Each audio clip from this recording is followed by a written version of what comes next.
It's now time for the news. My name is Pakwisi Shandov. Pray for the country to get a government that works in the interest of citizens. That's the appeal from the national chairman of the National Democratic Congress, Johnson Asiedu Nketia. The leader of the opposition party on Sunday led a delegation of executives and other supporters of the NDC to worship with congregants of the Perez Chapel International to offer thanksgiving to God for what the party describes as a successful 10th National Delegates Congress. Archbishop, we are very, very thankful for your prayers and for your courage and truthfulness to stand up and speak for the nation and not for any sectional interest.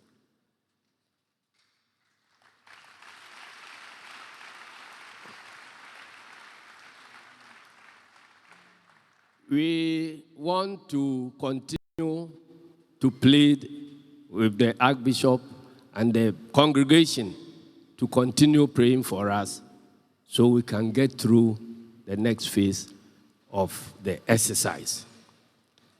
And to pray again, not for NDC to come to power, but pray for this country so that we get the government that we need. God has given us choices, so we have control over what we choose. But our choices come along with consequences.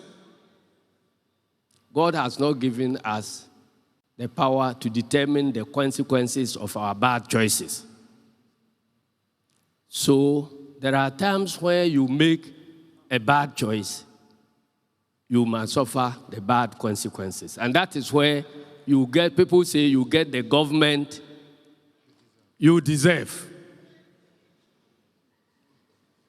We are praying that the Lord will give Ghana the government that we need and not the government that we deserve because of our wrong choices.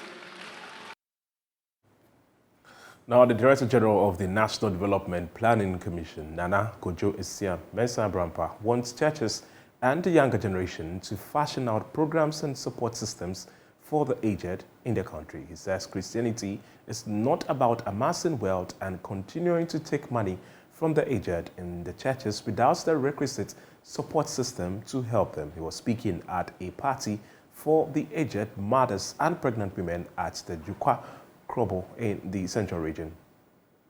The Director General of the National Development Planning Commission, Nana Kojo Mensah Brampa, says it is important to emulate the spirit of sharing, especially with the vulnerable in the Ghanaian society. According to him, it is time for churches and the younger generation to put proper systems in place to protect and support the aged population. He believes Christianity is not about amassing wealth and keeping it to themselves, but about sharing with others. He was happy the Reverend Father decided to share his little with mothers and pregnant women.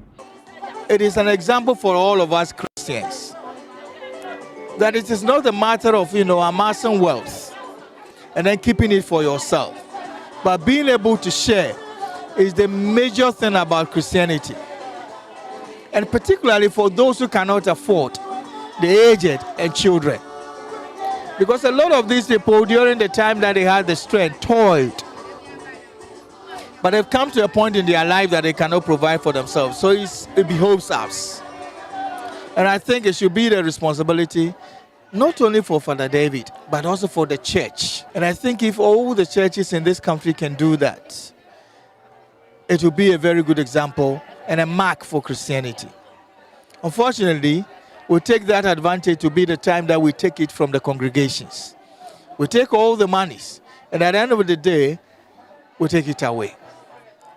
Including those who are poor, including those who contributed their widow's mite. But I think that sharing with others will be something that, if our God has to be up with us today, that will be an example that He's bringing to us as people of God. The rector of the Immaculate Heart of Mary grew to Ajokwa Krobo in the Catholic Archdiocese of Cape Coast, Reverend Father David Obin Paintil organized a party. The Behold Thy Mother Foundation by Reverend Father David Paintil donated assorted items to the aged mothers and pregnant women at the party as a form of support and appreciation for the sacrifices they make for their children.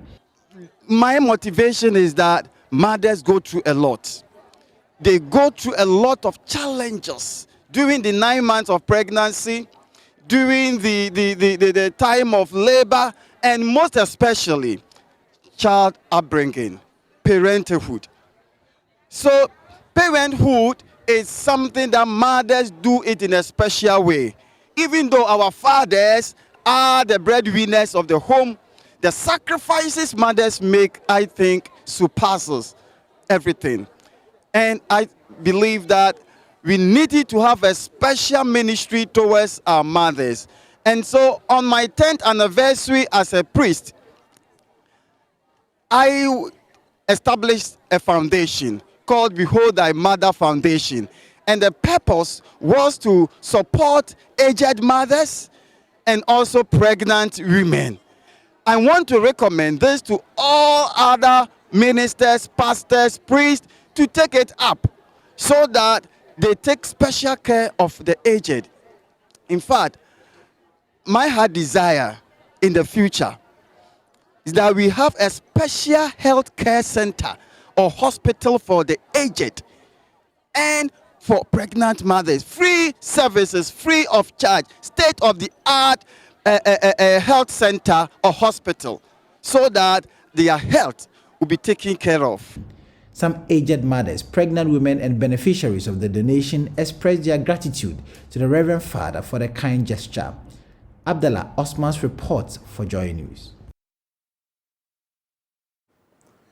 Now, former Member of Parliament for Jomoro, Samia Nkrumah, says that African leaders should have focused more on how to become self-reliant after gaining independence from their colonial masters. Speaking at the Black Star Line Summit organized at the Accra International Conference Center, the daughter of Ghana's first president hinted at plans to establish a coconut factory as she narrated how she witnessed the carton of coconuts from her municipality to the ports for exportation without any value addition. I mean, the task of Africans becoming self-reliant has been one of their quests since independence. And if you read Pan-Africanist leaders like our father and several others, immediately after independence, after political independence, the first thing we needed to tackle was how to achieve our economic emancipation, how to reverse our conditions of, as Shaka was saying, instead of just sending our raw materials for other countries to build up their industries, what we must do here is to build up our local industries right where we are and build up our skills and everything that would support a budding manufacturing industry. Now, where I come from in the Western region, I come from a municipal district that I believe, I stand corrected, but I believe it's one of the, if not the greatest producer of that precious nut, the coconut fruit. And when you stand on some elevated plots of land, you can see waves and waves of coconut trees in abundance.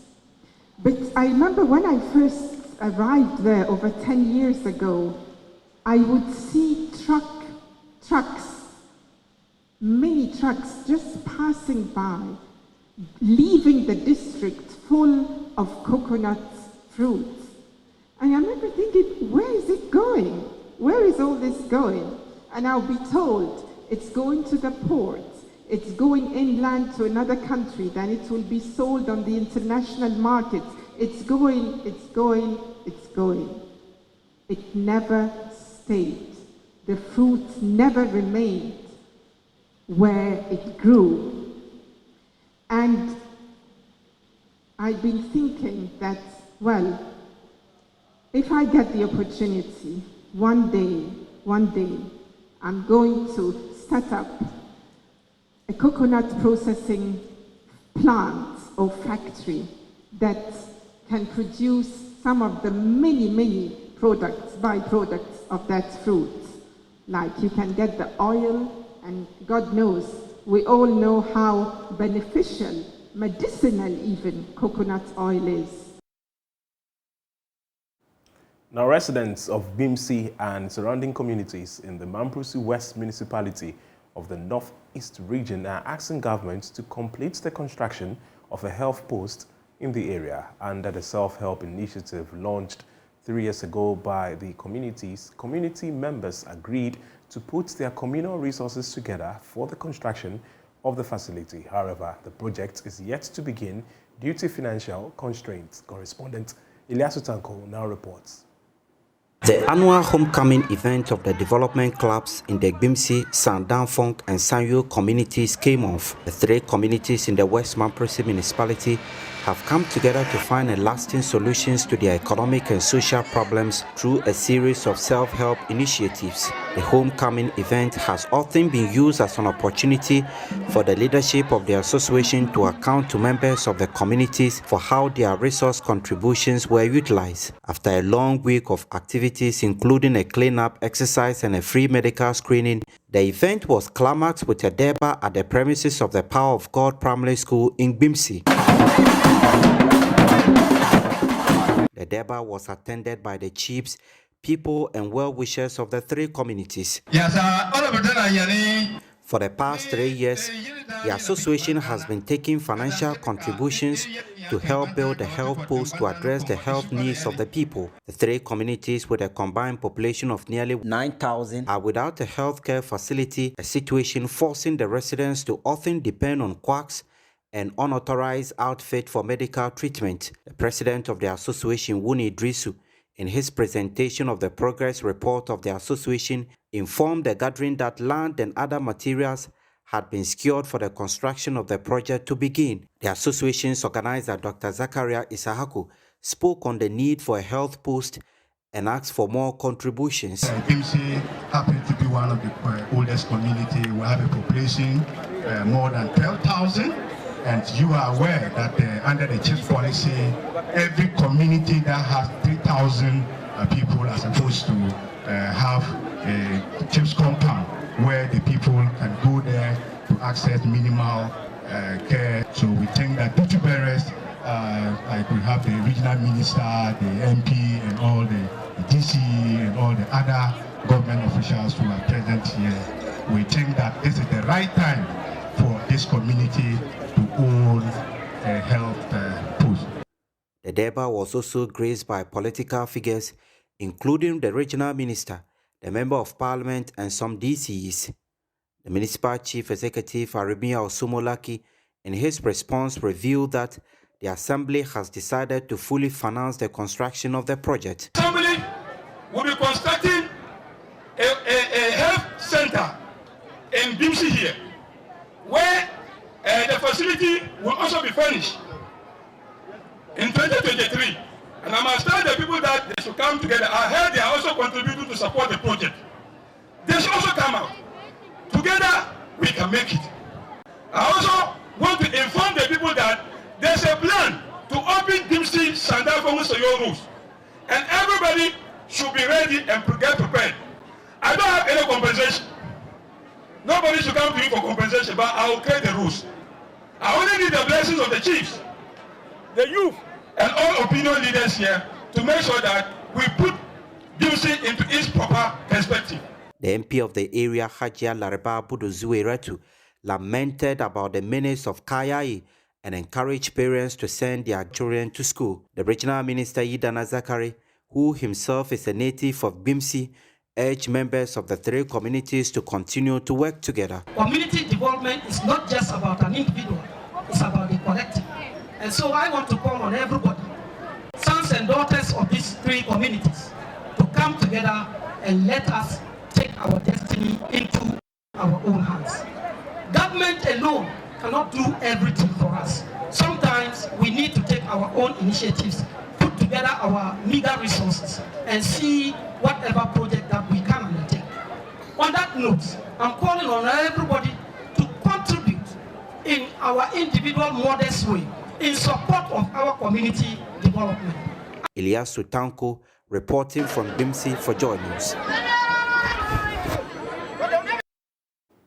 Now, Member of Parliament for Sola Tuna Kalba, Andrew Chiwete, wants Ghanaians to stop tagging old men and women as wizards and witches, respectively. Speaking at the launch of Brifor Kota Mafo, a non-governmental organization, Mr. Chiwete asked for more education to help stop the practice. Correspondent Rafik Salam reports from Wachau. The idea of the Brifor Kota Mafo was conceived by two sisters, Rosemary and Rubdana, who are of Brifor extraction and currently at the other side of the Atlantic. It is a non-governmental organization that exists to give a helping hand to humanity, focusing on the underprivileged Brifor people in the Upper West, Savannah, and northern regions and cocoa-growing areas in the country. Its objective is to provide information, educational resources, counseling, proper cultural and family values, and above all, issues of widowhood and orphan care. Patron of the non-governmental organization, Reverend Emmanuel Kokudana, who launched it, further threw more light on its activities. The vision bearers chose widows as a focal point because several studies have strongly shown that widowhood is a prerequisite for depression, and that depression also has a direct relationship to suicide. It has also been established that Africa has the highest rate of depression in the world, and that African widows have the highest prevalence of depression against any gender and race across the globe. Member of Parliament for Sola Tuna Kalba, Andrew Chiwete, commended the initiators for the program and singled out the plight of widows, which he will want more focus to be on. Once the person is a widow and the person is an old person, the person is tagged as a witch. And so I believe this project will be educating the public, let people know that old age is not supposed to be used to determine whether a person is a witch, the person is a wizard. But you see, it's mostly the women that we attack. And so that was why I was telling people that let's take good care of our families, let's take care of our children. If you have children who have good standing in the societies and you are old, no person would dare tag you as a witch. No one would dare tag my mom as a witch, because the person knows that if they dare, I will not take it kindly. Because my mom cannot bring forth to me, take care of me up to this level. A member of parliament, then you wake up and tell me my mom is a witch. No, I won't take it. Another area which is much of concern is the high rate of domestic violence coupled with divorce in the Brifor communities. Though the Warwest District Chief Executive, Vada Dorothy, has no statistics to back her claim, she is hopeful that many lives will be transformed, which will lead to the proper development of their children. They are going to be empowered. Both men and women are going to be empowered to be able to keep their marriages very well at home. Because a society without a man and a woman coming together, then it's no more a society. And so this program is going to ensure that after the women and then the men live here, marriages that were hanging in the skies will be brought down, meaning that there is going to be stronger unity, love, and peace in every marriage in every home. Reporting for JoyNews, Rafik Salam, Wachao.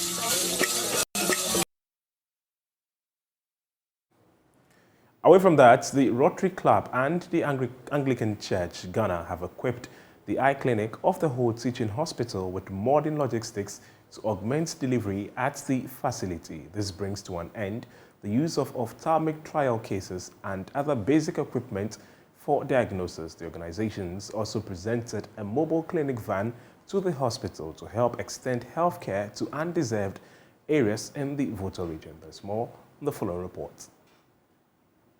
The Whole Teaching Hospital is the biggest health facility in the Volta region and serves as a referral facility. Hundreds visit the hospital for various healthcare needs, including eye care services.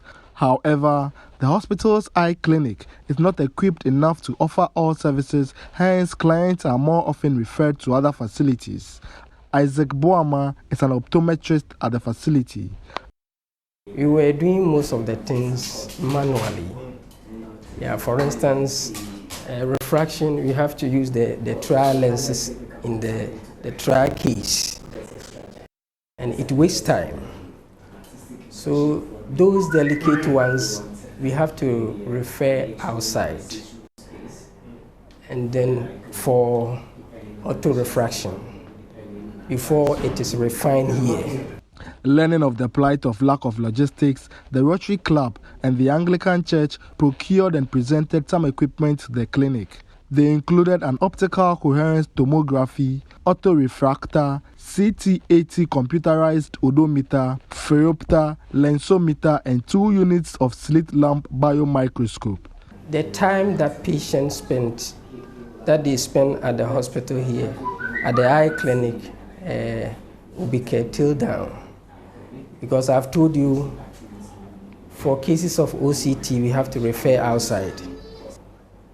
And then the optometrist and then the ophthalmologist, if all of us are around, you see that most of them can have access to the slit lamp, provided we could get space. In a related development, the Rotary Club, with support from the Anglican Church, procured a mobile van for the Whole Teaching Hospital. The 2022 Ford Transit van comes with 2 collapsible covered tents to be used as consulting space and a mini theater. The Bishop of Whole Anglican Diocese, Right Reverend Matthias Medadios Badahu, expressed excitement as an idea he birthed in 2003 has come to reality. Today is a day I will never forget, because what I started as my long-cherished dream and later on becoming a vision of the diocese is about to be commissioned to the glory of God. The Chief Executive Officer of the Whole Teaching Hospital, Dr. John Tampori, appreciated the gesture by the organization. I need to emphasize that in this country, not everybody believes in the germ disease. We also have the spiritual one as a cause of illness. So we are able to identify some of these people. We use the opportunity to educate the population, and we also use the opportunity to bring them for health attention. And I think this van and the equipment that I've given will actually come to support and improve on this progress and program. The Volta Regional Minister, Dr. Archibald Yaolecha, identified the initiative as a leap towards achieving universal health coverage in the region. So it's going to help in the training of health professionals at the hospital, and also going to help in the training of personnel of the Ghana Health Service who are working at the chief's compounds and so on. So apart from providing specialist services in the communities where there is none, instead of everybody coming here. The project was done in partnership with the Rotary Club of Ho and the Rotary Club of Grand Manan Island in Canada. And what we call the legwork. We are the primary contact and the vulnerable party to this project because we are accountable to the source of funding, and therefore we shall exhibit such commitment without any fear or favor. So anytime you see us here, the hospital, we are here to monitor the way you use the van. We need, in the next 10 years, we need to have the van in each state. So proper maintenance culture has to be exhibited. Fred Kwame Asari, Joy News. Who? That's all for the bulletin. For more, log on to www.myjoyonline.com. My name is Pakwesi Shandoff. The show continues with Benjamin Akakpo. Stay. Well, thank you for staying with us this holiday morning, and it's time now for the news review. Today is a barren day by way of the newspapers. They are not here with us, but we'll definitely do the online portals. Joining us for a discussion, development expert at CK Tadam University of Technology and Applied Sciences, Dr. Sumaila Asa is our guest. Dr. Asa, a very good morning to you, sir. Good morning, my brother. It's good to have you, and I think it's only fitting, since this is the first time we're interacting, Happy New Year. Happy New Year, and Happy New Year to all your listeners and all your crew and team. Let's start off the conversation from how you would assess the year 2022. And maybe after that, I would ask about the second tenure, the second term of President Akufo-Addo. In his third year, next year is an electoral year. What your assessment so far would be? But let's start from 2022. How do you think 2022 went for Ghana? Yeah, 2022 started very well in terms of, economic outlook. Unfortunately, went so bad at the ending, or let's say the second quarter of 2022 was so bad. It was quite scary. Some of us thought that this would have been the time for, some of the unfortunate expectations that people have been talking about for Africa. Yes, we saw that in some few African and West African countries in terms of uprising, but Ghana were able to hold to it. And I think we have to thank God for that. It was not quite easy, and it's still not easy up to date. We still have the semblance of 2022 in 2023. We are praying and hoping that at least 2023 will give us a better and a breathing space. And that's my prayer. But 2022, I think Ghanaians had to do, and in fact, we have to congratulate ourselves. We did quite very well in terms of individual, household, and to an extent, a country, but not necessarily political. Okay. Let's look at the year 2023 then. I mean, the year has just started. But when you look at the second term of President Akufo-Addo, what would you say have been the highs and lows so far since 2020? That's a big question. A lot of lows in terms of the hopes and the aspirations that Ghanaians had for Akufo-Addo in 2016. I must say that, yes, Akufo-Addo came with the energy. And that is what actually people were able to compare with NDC or John Mahama, and then they gave him the nod. Unfortunately, I must say so, because I don't wish that Ghana goes back at any point in time. But to a large extent, we've seen some drawbacks in terms of major areas of the economic growth. Inflation is. Now we find it difficult to even know what is actual inflation. And that's a very major economic outlook that every country would like to see positive. Now, when it comes to areas of, let's say, jobs, and in particular, we still have a high number of increasing unemployment rate in the country. These were points and issues that Akufo-Addo raised, especially when coming to power in 2016. I don't know what will be the challenge, but I can speculate that it is the over-politicization of government programs that has led us to where we are. And then Akufo-Addo probably has not been able to hold that strongly to himself. We thought Akufo-Addo was a man of himself, as he used to say during 2016 elections.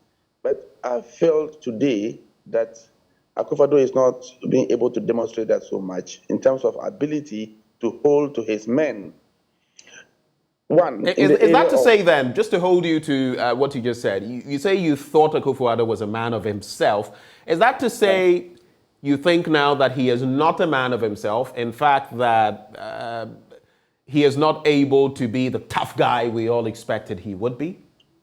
Exactly, because, we had concerns about some of the corruption issues that were happening in NDC, or suspected corruption issues that were happening in NDC. And many Ghanaians had those issues and thought John Mahama was not of himself, and therefore he needed to be changed for somebody like Akufo-Addo, who was no nonsense man. Unfortunately, that is rather the opposite, and it has really not near to the benefit of this nation. The perception about corruption alone has made Ghanaians to lose hope. Now, you go to public sector, and many public service officers who hitherto didn't think like amassing wealth, now everybody think, the man has opened the floodgates. Let me also use the opportunity to get what I want. And that is the challenge that we're having as a country now, and that is the challenge Akufo-Addo is having. Look at what is happening about the finance minister. Everybody, including the development partners, everybody is saying the man needs to be changed, and the man is still there. Just to demonstrate that at least you can control your cabinet, or you can put people aside and then replace people. That would have been enough confidence for Ghanaians to believe that the man is of himself. But unfortunately, we are not seeing that. You see, the biggest challenge. And now, of course, we see for Finance Minister Ken Ofori-Atta, we see another portfolio added to him for now, the Trades and Industry Ministry in addition. And that has brought to question the bit about deputy ministers and what they should be doing. I think when the gender minister, Sarah Adwoasafo, had her issues, the deputy was made to step in at a point. But then I also saw, in fact, no, it was Cecilia Abnadapa, the Minister for Water Resources, who was made to step in. And some have questioned that situation, why deputy ministers ordinarily wouldn't be stepping in such a situation. And that's the question, because we say deputy ministers are supposed to support the minister, and then in his absence. Now the minister is not there. Why can't we let the deputy minister act? Not appoint him as substantive minister, but he could act. For the short period that you want to prepare yourself and get another substantive minister appointed. But we get another minister to be responsible. Then the question is, what are the deputy ministers, what are they doing? You see, we have to understand that we have an agenda to develop our people. And for that matter, when you are given the nod, you will have to do that and let the people have confidence in you. If it becomes so personal that I have won my power and therefore I have it, then it is equated to what we normally have in the military government, that I've used my blood and I've won, I've succeeded my coup, therefore I'll do what I want to do. But this is not the military government. This is a government that people have queued and voted for you, have confidence in you and vote for you. Please respect their views and their opinions as well, so that at any point in time they still have confidence in you. But now I can say that many Ghanaians have lost confidence in Akufo-Addo, and fortunately for Akufo-Addo, he's not going to contest again. But I guess the political party that he represents may be the one that will be giving will be paying the price for it. Now, just to top up, there have been lots of reactions on social media on this matter. Some people sharing their thoughts on it. But what picture does it paint? Because we've had those 80 members of parliament, 90 plus members of parliament, and all the bits about a motion of censure against the finance minister. What picture does this paint in terms of the president's readiness to stick to the promise he made and let go of Ken Ofori-Atta after, an IMF deal is secured? Because now, if he's giving him additional responsibilities, some project that would mean, look, he's digging his heels in as far as the finance minister is concerned. Is that your thinking as well? To be frank with you, all those, when they vote of censure and then they... Well, we seem to be losing our guest. We'll try to... Dr. Asa? Okay. Dr. Asa, we lost you briefly. So just go back about some 30 seconds and make your point as you started your reaction to my question.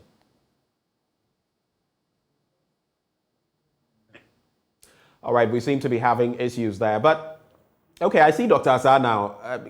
Doc, go ahead. Just start with your response to the question I put to you.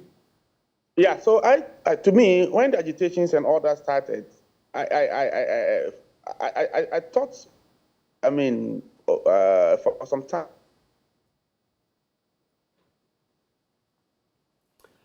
Well, the connection not exactly favoring us this morning. We'll try to work it out and get Dr. Asa back on the line. Doc, let's try this one last time. If not, maybe we may have to use the phone lines because of the connectivity issues. Please go ahead. Yeah. Hello? I can hear you. Go ahead. So I'm saying that, I'm saying that Akufo-Addo and Ken Akufo-Addo, the relationship between them is beyond politics. And that's the unfortunate aspect of it. Because the political party that brings you to power, then Ghanaian people who owns Ghana, and therefore you have chosen you as the president, Akufo-Addo has placed Ken Akufo-Addo over all those, things. So I don't see Akufo-Addo removing Ken Akufo-Addo anytime soon. It's unfortunate, but that's what he has made his mind to do. So you think, contrary to the promise that has been made to those MPs, as we've been told, he's not going to live up to his promise? Is that what you're suggesting? We seem to be... Okay, go ahead. You would have to unmute now because I think we don't have your sound.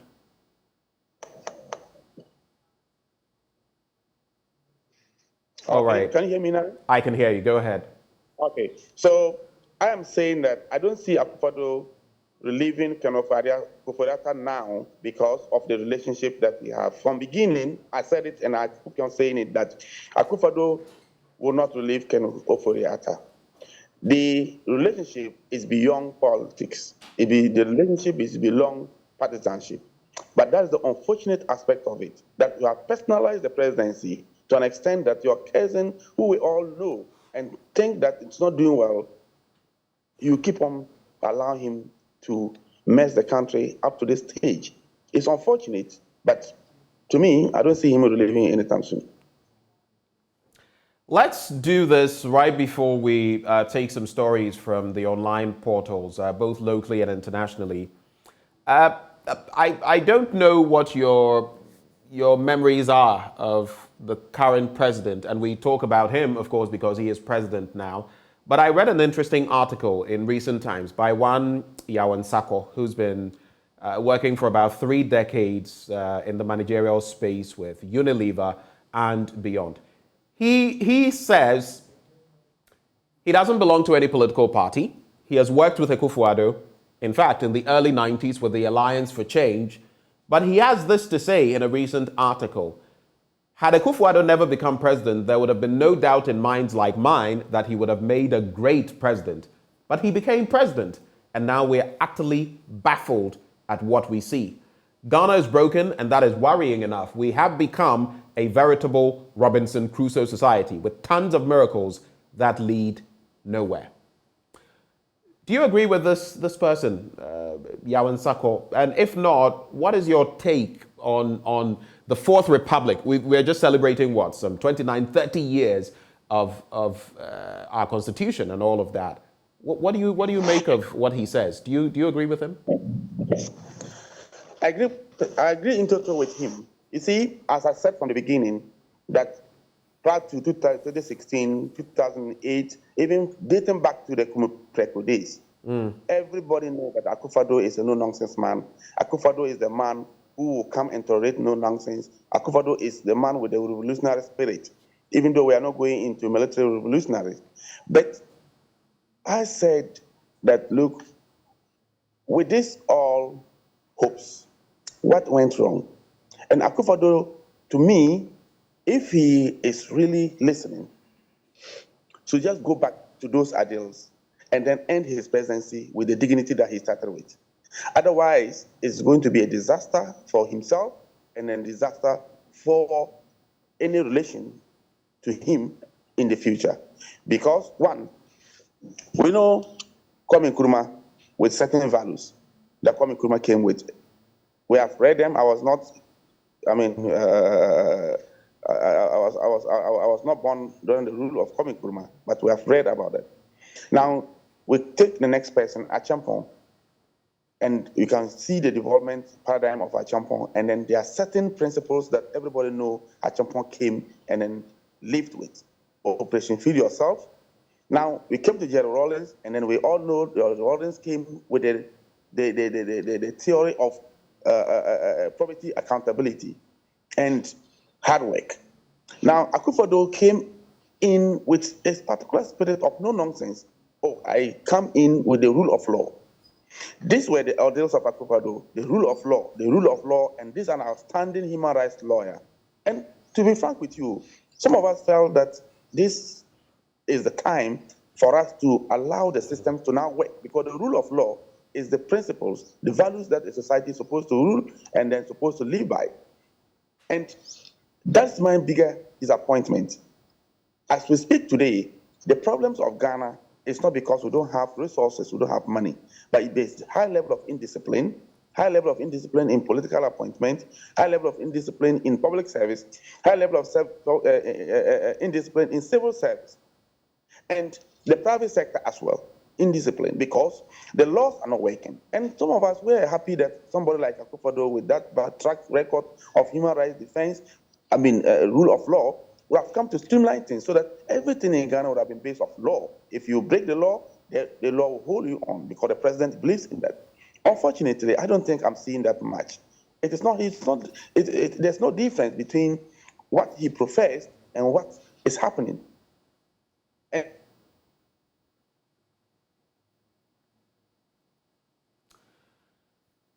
Connectivity issues again. We'll have to manage the situation. But this also, the last time I made mention of this, it also says a lot about our internet connectivity and reliability in this country. But anyway, let's also try to get Dr. Asah back. Sometimes we also know that it could be calls that could be truncating the internet connectivity. So who knows?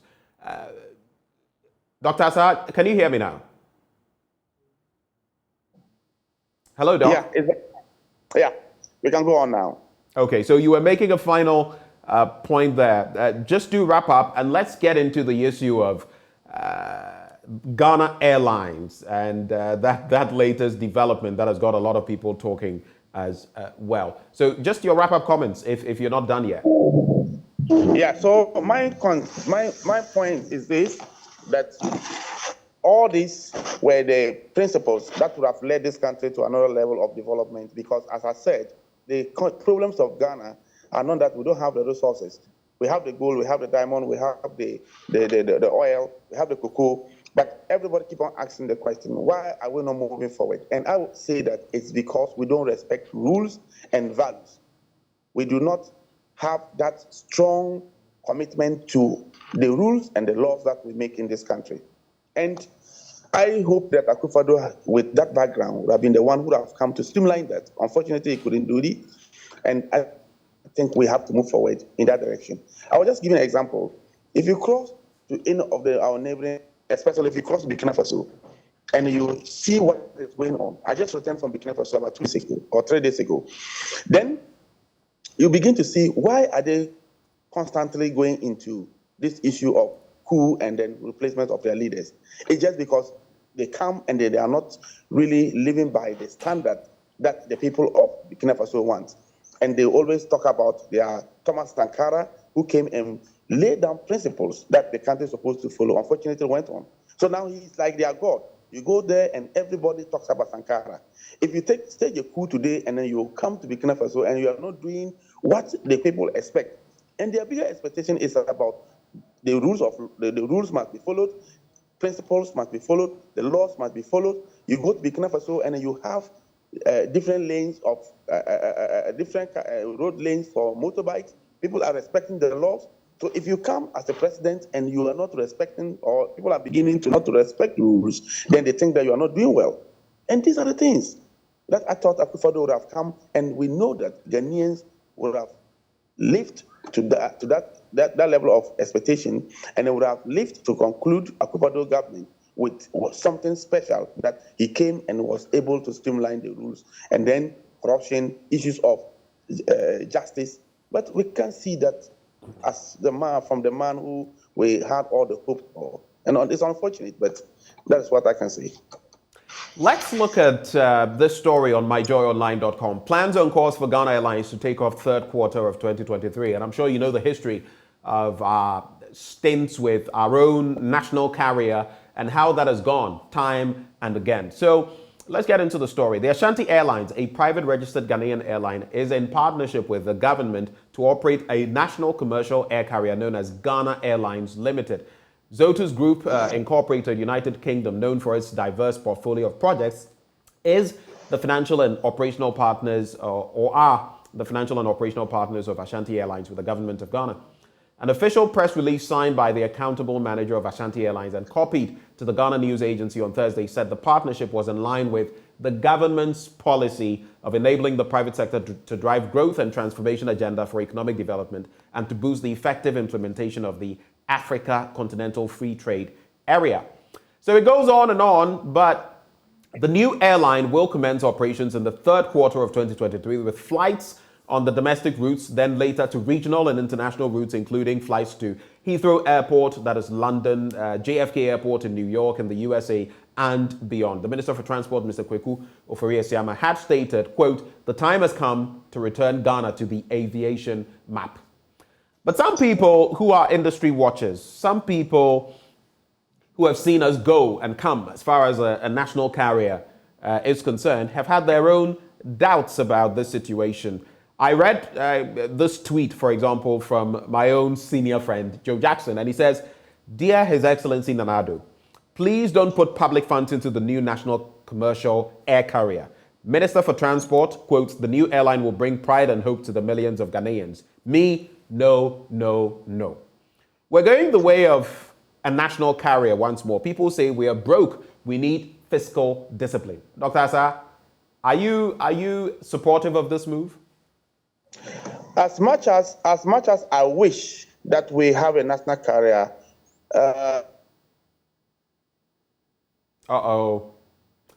Looks like we're losing Dr. Asa once more. I'm beginning to wonder now whether maybe some people aren't intentionally calling him to mess up the connection because it's becoming one time too many. Doc, if you can hear me, I think I can see you now. Please go ahead. Yes. So I'm saying that I am one who will be very happy to see a national carrier again because I've missed that. In 2004, at Kotoka International Airport, when I was doing my national service, I saw the last bit of Ghana Airways and how Ghana Airways died. And the principles that we have to follow to get another airline, we have to agree that it is expensive to get to that level of operating a national airline. Even though sometimes when I get to Terminal 2, I feel bad that we are wasting it. But all the same, we cannot jump to a bigger airline because of the cost and the operational difficulties. Yes, I'm happy that it's a Ghanaian initiative, but as a state and Ghana, we have to be cautious and how much money we put in there because we need money for more pressing things for now. But if it's a private person, we can do the PPP arrangement, and as a country, we have a lot of space. I mean, the airspace, we can use our sovereign airspace opportunity to support an initiative that is more Ghanaian, and we have a terminal that is, underutilization. We can probably make use of that, but I don't know the extent to which the state want to invest in terms of cash and then resources, but we have a lot of other resources. The air catering services, we have other facilities that some have been sold, but we still have few facilities that we can make use of. So we shouldn't throw it out as something that we cannot do, but I don't think it is the time is now for the state to spend so much money in terms of cash in it. I don't support that in 2023. Let's look at some other stories now. And also there, one opinion piece, Ezra's Sonnet, revisiting the cathedral controversy. I'd just like to find out from you on the bit about the National Cathedral. The plan is to complete it by the end of 2024. What do you make of that development, especially as Parliament did not side with the approval of 80 million for that project, 80 million Ghana cedis? What do you make of the project in light of our economic difficulties? Should we put it on hold for now, do you think? That is perfect. I can't say anything than to just support what you have just said. We know our priorities. We know we are so God-loving people. Christians, Muslims, we all know how much God has done for us as a country. From the days of revolution to 30 years of having a constitutional governance. It's a big blessing that we should thank God for. But you cannot thank God. You can't go to church and then everybody is putting collection out, let's say 100 cedis, and then you have 50 cedis in your pocket, and then you decide to go and put the whole 50 cedis in there. How will you feed your family after church? Those are the questions that we have to ask ourselves. So there's no question about the importance of a cathedral. Even though, yes, technically people have questioned whether it's a cathedral or whatever, who is going to be the bishop there, we the Catholics will ask those questions. But those are the semantics.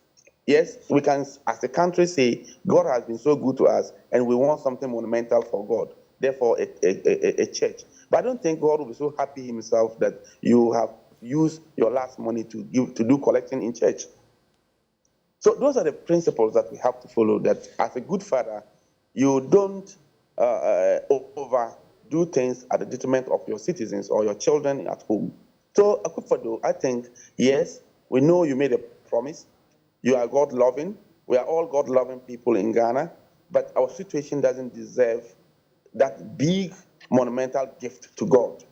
God has it all. He doesn't need our monumental fiscal gifts. We can pray to him constantly as we do every year, and we have more churches, we have more mosques, and then we can continue to do that and keep on praying that our situation will get better. This when the situation gets better, for instance, if you are lucky to get more money from our resources that we have been wasting, our gold that we don't know how much gold has been taken away from Ghana, both from the legal sources and the illegal sources, all how much oil we have been exporting, how much we are getting from that, and what can we squeeze gradually. We shouldn't behave as a generation like we are at the end of Ghana, or we are the generation that will take Ghana to the end.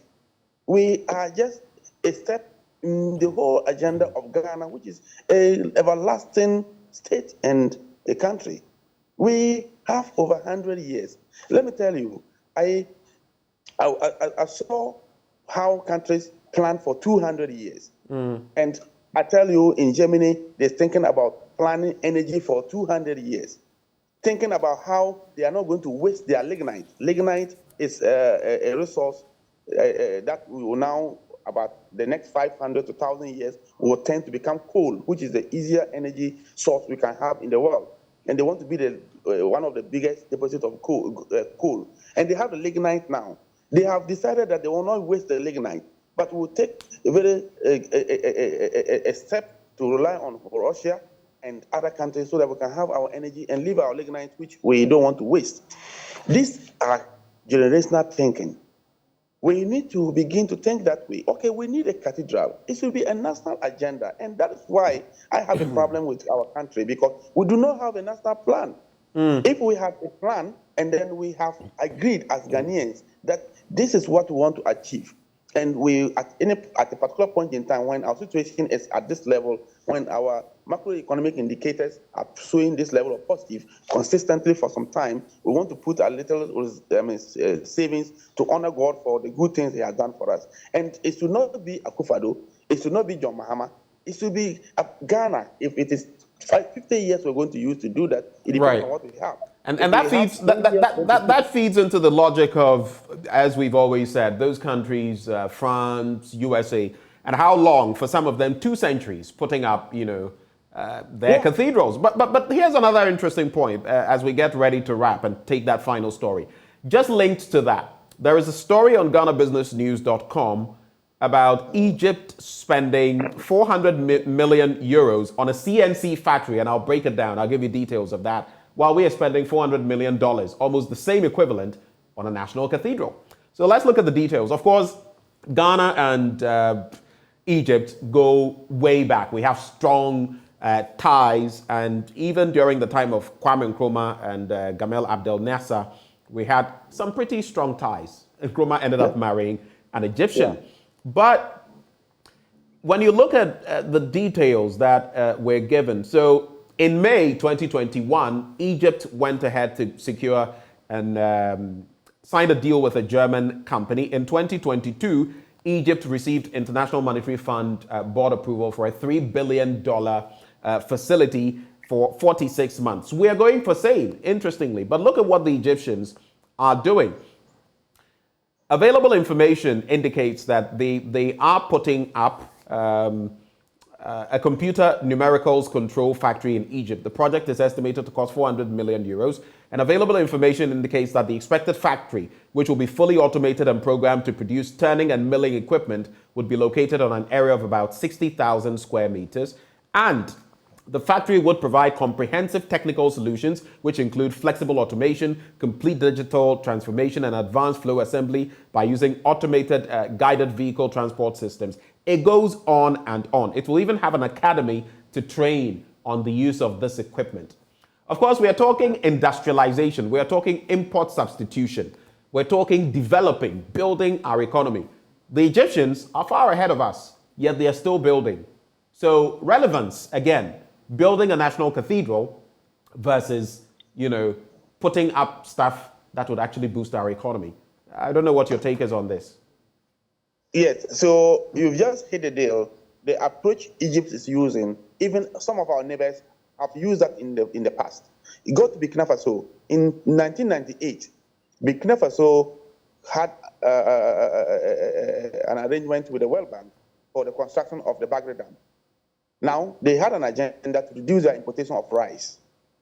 Now, after the construction of the Bagre Dam, they have deployed a lot of their idle hands. Adam Smith, basic economist, to tell you that when you have a lot of idle hands like what we have in Ghana, a lot of people are underemployed. Not that they are unemployed, they are underemployed. You get such investment, and then you employ their energies.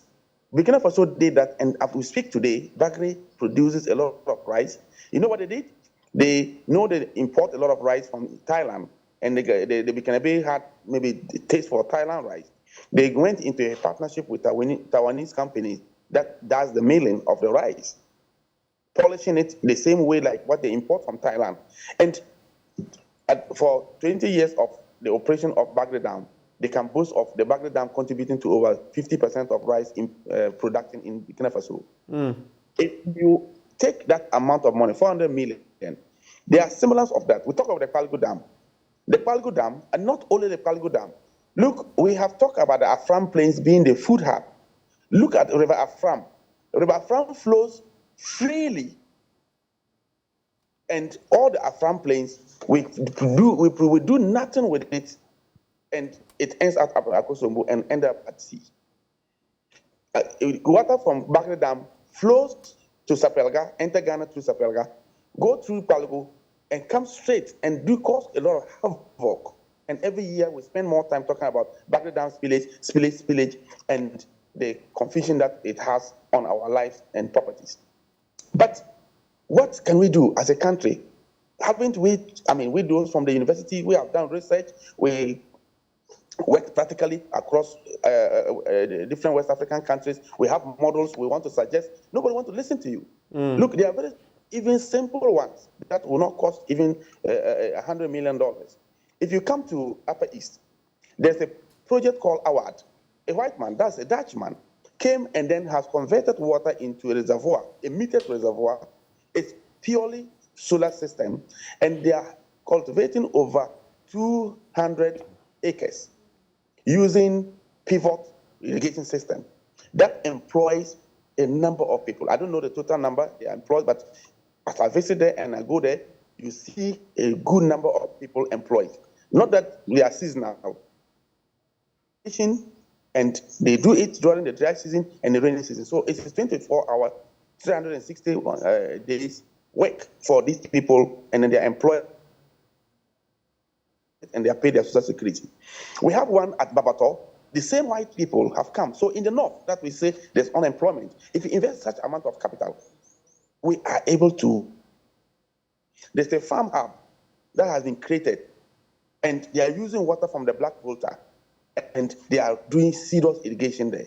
Now, when we come to think, we take a small one village, one dam, and we went around to waste our money to dig dugouts. If you had converted the amount of money in each region that we have constructed, one village, one dam, and do even 1/4 in Upper East, and then Savannah, we have been making a lot of sense. So to me, I think Ghana is rich. We have the resources, but the unfortunate thing is that we don't know how to deploy them. And you know, as somebody defines poverty, poverty is not the absence of resources, but the absence of thinking on how to use your resources.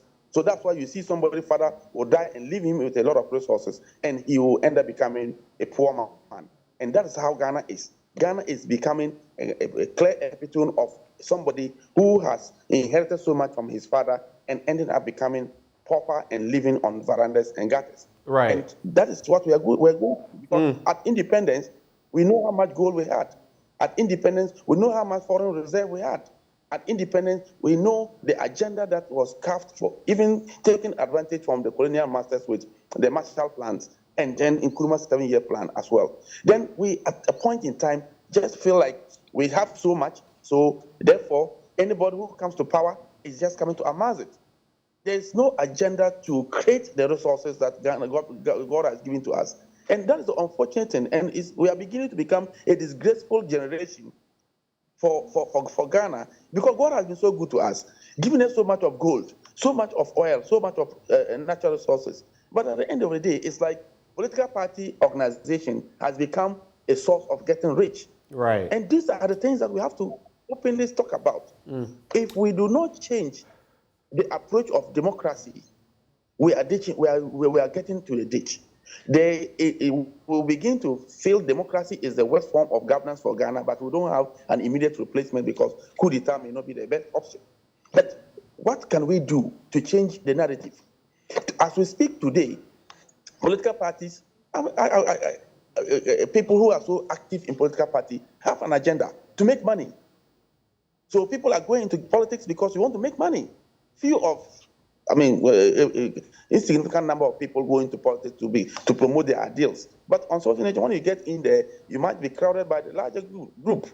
So we have to get an agenda. We have to let a values of society prevail. That we have a responsibility to create the Ghana that in 200 years' time, our generations to come will come and say, oh, this particular generation labored and Ghana is doing well because they have taken 1, 2, 3 steps, sacrificial steps. But as we speak, nobody wants to sacrifice, to be frank with you. And those are very important points you make. This is how we'll have to wrap the conversation, Dr. Asah. But one thing that I will take from all that you've said, poverty is not a lack of resources. It's a lack of thinking on how to use those resources. And that's something that I'll pick from everything you've said. Thank you so much, Dr. Asah, for having joined the conversation. He is principal researcher in the extraction industry and development economist at the University for Development Studies. That is Dr. Sumaila Asah, who joined us for a conversation. He's an expert at the CK Tedham University of Technology and Applied Sciences. Another story you can check out at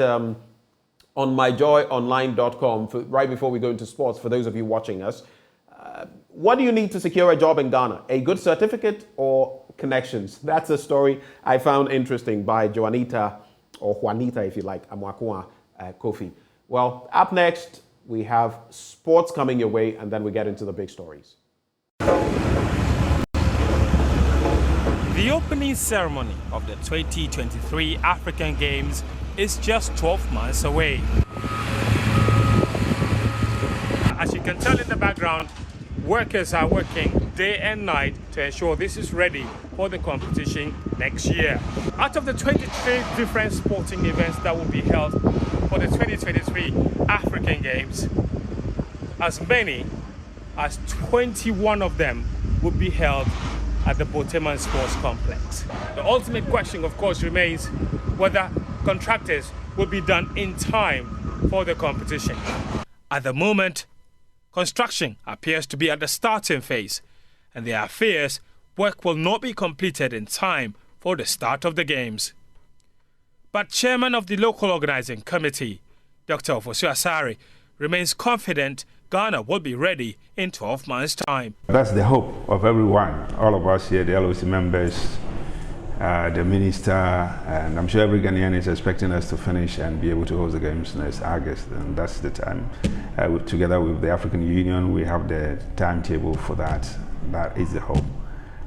We are looking forward to getting the needed funding to get a job going, to get a job done. And the funding doesn't come from us, it comes from government. And recently we might have heard about the 750 million Exim Bank loan that government managed to secure, the parliament approved, and out of that we are to have 140 million going towards infrastructure. And let me also say that that's for infrastructure. We haven't even looked at operational costs, procurement, and what have you. So a lot of money is involved if you are hosting the games, and you must be prepared to put in money. You know, if you have money and you are building, you can even build during the day, build in the middle, have 2 shifts, have workers coming in and all that. And you can beef up your staff and get the work done as quickly as possible. Yeah. So, in my view, if we don't get the money on time, or if we delay in giving them the money, then it means we cannot meet the timelines. And if we can't meet the timelines, then it's going to affect the time schedule for the games. I've reassured Ghanaians, both in Parliament, by delivering a statement and that the games will come on and answer questions. As long as government is concerned, if there is no any force majeure, any major thing like pandemic, the games will come on.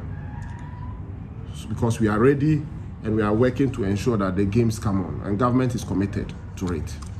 The Youth and Sports Minister, Mustafa Youssef, has an even bigger vision for the Boteman Sports Complex once completed. What government is looking is not just for the games, but we are looking beyond the games, where we have a sports of excellence center, or a center where we can host any international games. Commonwealth Games have never come to Africa. Is there opportunity that once we finish with this infrastructure, we can even put in bid in the near future for Commonwealth Games? It's possible once we're able to put this infrastructure in place. And the benefit will live beyond just these African Games. Ghana was awarded the rights to host the 13th African Games back in 2018. At the time, the country conceived the idea of hosting the Games in 3 cities, namely Accra, Cape Coast, and Kumasi. But the African Union Commission, the organization in charge of the Games, kicked against the multi-city approach, preferring to concentrate the Games in 1 city, in line with previous traditions. In November 2020, after months of delays, government finally announced plans to construct a 50,000 Olympic stadium at Boteman to serve as venue for the Games. The Boteman structure, whose construction begins today, will be equipped with the following facilities in accordance with international standards, and will be capable of hosting any international competition.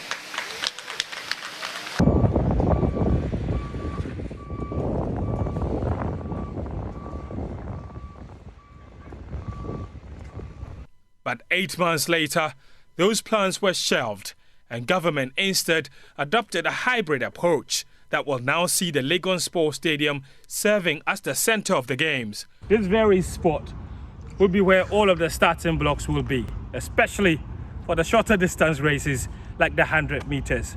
All records that will be set, that will be broken, will start right here. And for now, as you can see, it looks like just sun, with the tracks yet to be fixed. As to when that will be done remains a big question. I'm very positive because the contractors are on site. We have few challenges, let me admit, because once we had the right to host the game, COVID set in. And that was the main reason why we even adopted a hybrid, because of the timing. Then also, currently, we had a financial arrangement with Cal Bank to raise the funding for the facility, the provision of these current facilities that we are having. But there were a few challenges of Cal Bank being able to raise the funding for the contractors to keep them on track of the timelines. But government have taken steps to make sure that they resolve those challenges and get the contractors complete on schedule.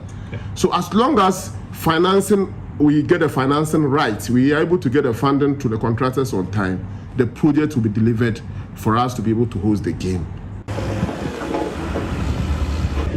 This will be the venue of some of the aquatic activities. 2 swimming pools, one of it a warm-up pool, the other competition pool with seating capacity of up to 1,000 people will be here.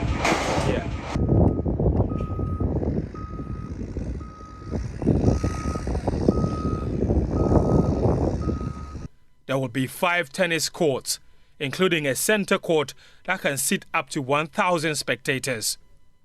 There will be 3 multi-sports halls, which will house indoor sporting events such as basketball, badminton, table tennis, volleyball, among others.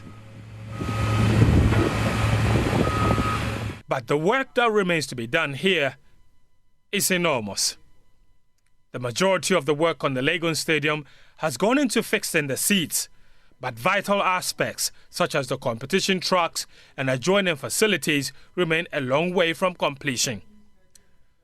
Construction on the all-new 8-lane warm-up track has started, and work appears to be progressing steadily. But at the time of Joy Sports' visit, construction had paused. Work is also progressing on the rugby field situated on the Legon campus, venue for the rugby competition in the African Games. The Liman Hostel on campus will accommodate the athletes and will serve as the athletes' village, but even those require major upgrades to meet the competition standards. I inspect every month just to make sure the contractors are on site. And so for all the 3 contractors, doing upgrading the games village, because the halls are there, but you need to put certain facilities, heating facilities for hot water and warm water. These are requirements of the games. So you need to put air conditioning. Those facilities don't have that. We have to provide that. The contractors are on site. You need to have security. If you go to the games village now, the security fence is done. You need to have a restaurant where they will converge and have. We are developing, so you have opportunity to visit all that. You need to have a medical center where injuries and minor injuries can be treated. All these are things that we are working on, and I'm very positive that we are going to. It's not only Ghana, even Birmingham. If you have opportunity of going to Birmingham, their facility, they couldn't complete all before the games. History, the African Games history is replete with occasions where some countries had to shift. Some of the games had to shift to either the following year, 6 months addition and all that. So you have that window in the worst case scenario. We have that window. But because of the Olympics, we are hoping that 2024 will be, we know that 2024 will be very busy. Of course. So, but for that, we would have said, okay, after all, there's 2024. What's the big deal if we are not able to finish in 2023 or host it in 2023? But because of that, so it appears that we have our back to the wall, and we must try as much as possible to find money to finish the facilities. Even in the worst case scenario, we still will need money to use for the existing facilities. Let me give you a case in point. The Independence Square. Yeah. If you have money, you can put in temporary structures and have facilities there and host the games. Games village. Yes. Okay. Here, for instance, we need to, if we're going to use it, but we need to have money to also refurbish. You know, the lavatory and all those places. They need a bit of upgrading. And anywhere like Bukom and all those places, wherever even you want to raise temporary structures, you need money. You do. Yeah, so that is where the money issues is extremely cardinal. But I have every belief that as a nation, we will not let this opportunity slip by. We will not allow ourselves to be embarrassed. The president has promised us on numerous occasions that the game will come on board and definitely will host the African Games. Who am I to doubt the president? But outside of the more documented infrastructural challenges, there are other critical issues threatening the organization of the African Games. A bit about the dispute. The Anoka-Uksa dispute is that during the Moroccan Games 2019, AU signed an agreement with Anorca and UCSA. Yeah. In the contract, it did not have any time limit. So in their view, that contract was to cover our games, 2023 games. And what are the terms of, what are the conditions, the contentious conditions here? The contentious conditions are simply that Anorca will handle the management and marketing rights of the games. Okay. But these rights were given to Ghana when we signed the protocol agreement with them. Yeah. With AU. Oh. And the technical aspect will be handled by UCSA. Yeah. Okay, the confederation of course, and all that. Sporting federations. Yes. Anorca hasn't got a problem with we handling the marketing right. We don't also have a problem in ceding out the marketing rights to them because after all, they have been in the game for a while and they have the connections and contact. I mean, if you are doing a business, if you want 10% of zero, it's zero.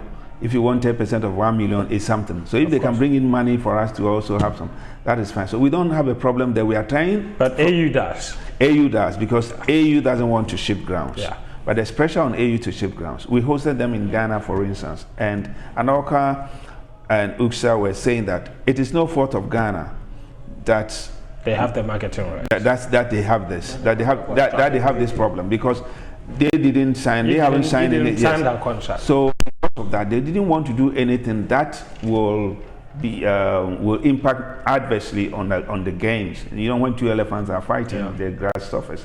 So they were prepared to also shift grounds a bit. They came out with a proposal. AU stuck to its grounds. And that is where the problem is at the moment. But now they are shifting grounds. They are arranging for us to meet, hopefully very soon, next month. There are 2 meetings lined up.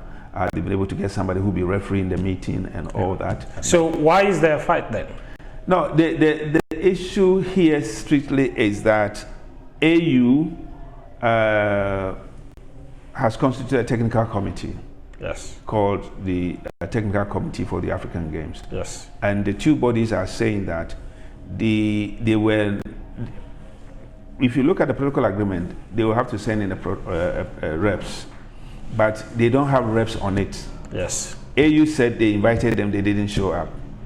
They didn't bring their, so the issue is how to get these technical resolved. Who is to go on this technical committee? Who is to head and all that? Because the technical committee is working directly with Accra 2023. The technical committee works with the LOC and yes. Because if, for instance, we are going to we're coming in for say football. Obviously, CAF has a big. Very important. Yes, if you're coming in for athletics, obviously the technical people. They will have to bring officials, you know, to make sure that if you set a record, of course, they provide officials. They provide the officials. And ratification of records. For instance, even boxing. Boxing, we don't have any official. Yeah.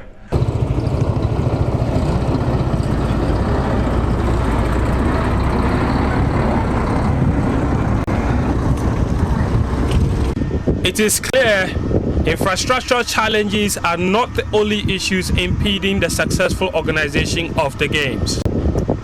And stakeholders have just 12 months to be ready. Maybe 12 months may seem like a long time for many, but for many athletes around the globe, it looks like a daunting task. But until then, all we can do is hope. From the Boteman Sports Complex, I'm Tahiru Fentio for Joy Sports. Welcome back on the AM show. We get into our big stories, but right before we tell you about our guests, how about my own guest in the studio? You need to change, you know, it's a new year, Benjamin. Hello to you. My own special guest in the studio. I've been down called one of the days and he was... Oh, I've been down called every day you were away, asking where you were. And he called on, was it Friday? And, where is Bernice? And if Bernice had been here and all of that, and I assured him that on Monday you'd be here. So, ladies and gentlemen, Bernice Abu-Baidoo Lanza. This year she's not Akakpo Benjamin, and I am not Bernice Abu-Baidoo Lanza. Oh, it's good to have you back. Good to be back, Benjamin. Looks like the few days off did Did some magic, eh? Did you some good. Definitely, like it did for you. Like it did for me. You say, need an article, network an article. But anyway, we have a conversation this morning. We're talking about governance issues. We're talking about the second term of President Akufo-Addo. This is the third year. What have been the highs? What have been the lows? And what would our guests want to see in the year 2023? Well, joining us for that discussion, we have Dr. Kwame Asah-Asante. He's a political scientist at the University of Ghana. He is also the Director Center for European Studies at the University of Ghana. We also have joining the conversation Dr. Michael Ayamga, Development Economist, Director, West Africa Center for Sustainable Rural Transportation, University for Development Studies. Also on board, Reverend Dr. Kwabena Opuni-Frimpong. He's the Executive Director, Alliance for Christian Advocacy Africa. He's a former General Secretary of the Christian Council of Ghana. All of them join the conversation this morning. Doc and team, a very good morning to all of you. Good morning, Ben, and good morning to your team, Bernice and the others. Right, I was just about to mention that I'm here with Bernice Abu-Baidoo at Lanta. Bernice? Yes, sir. Good morning to you, and I hope the years are already treating you kindly, and you're looking forward to a great start. Let's start off this way. Let me start with you, Dr. Asah-Asante. I remember when we spoke just before the year ended, I decided to find out from you what you were looking forward to. But let's zero it in. Oh, too bad. I'm told that we've lost Dr. Asah-Asante. Okay, let me come to you, Dr. Ayamga. What will be your highlights so far of President Akufo-Addo's tenure? What are the things that stand out for you? Thank you. Good morning. The things that stand out for me particularly is the decision by this government to directly link whatever revenue and resources we had to first human capital development, which is in the free SHS. Secondly, agricultural improvement and industrialization, which you can find in the planting for food and jobs, and also 1D, 1F, 1V, 1 dam. If you look at also the resolve to deal with environmental challenges that are a key threat to our development agenda, I think that the mere intention to prioritize these three areas are very high points for me as far as this government is concerned. Yes, there may be some challenges in terms of how this is done, but to particularly seek to boost smallholder inclusion in the agricultural value chain was one high point for me from the perspective of the fact that we are dealing with an agricultural system that is dominated by smallholders, and over the years, our quest to improve agriculture or to modernize agriculture has been more or less focused on medium and large-scale farmers. So to have interventions that more or less open the door or indicated the intention of upgrading, improving, and linking the very core of our agricultural system, which is the smallholders, to the production value chains, to me was an ideal and the most effective way to improve agriculture in Ghana and also the livelihoods of people. If you take, for example, the free SHS, yes, it has a lot of challenges. We're not going to run away from that. But there is no household in Ghana that you would enter and somebody didn't directly benefit from not having to pay secondary school fees. So largely, in terms of it cutting costs, yes, it has done that. It is a form of direct transfer to the low-income earners of the country. So if you look at all these things, yes, you find something positive in the intention, in the idea. Yes, the implementation didn't go as planned, but you cannot run away from the fact that if you wanted to transform Ghana, or for that matter, any emerging economy, these are the things to do to ensure that those at the periphery are brought mainstream so that they can contribute to economic growth and also benefit from the proceeds of economic growth. So largely, I thought this was, these are the high points that I can say you can associate with President Akufo-Addo. I must add that a government that is dealing with economic crisis is very difficult to point out the positives. Because anytime you see something good is happening, somebody's talking about the bread and butter issues, their inability to put food on the table. But imagine, look at the stability in the country. I live in Tamale here, and the president's instrumentality in bringing and sustaining peace in Dagon is something we cannot push under the shelf. Much as I don't want to say it because I'm feeling the economic pain more than and I'm tended to forget the peace that I'm enjoying. But yes, let's give credit where it's due, and I think that the president has largely done well in terms of what he has done for peace in this country and Dagon in particular. And the key agenda in terms of agriculture, human capital development, and also you look at social protection and inclusion. Yes, the intentions are there. There are a whole lot of problems. But if we want to develop this country, will you say that no, what is going on, what has been put on paper is bad? No. From a technocratic point, I would say, yeah. Okay, I'll come back to you. There are a few follow-ups on your submission there, but let me come to Reverend Dr. Opuni Frimpong. Good morning to you, Doc, and Happy New Year. Let me find out from you also what your highlights are for President Akufo-Addo's second term so far.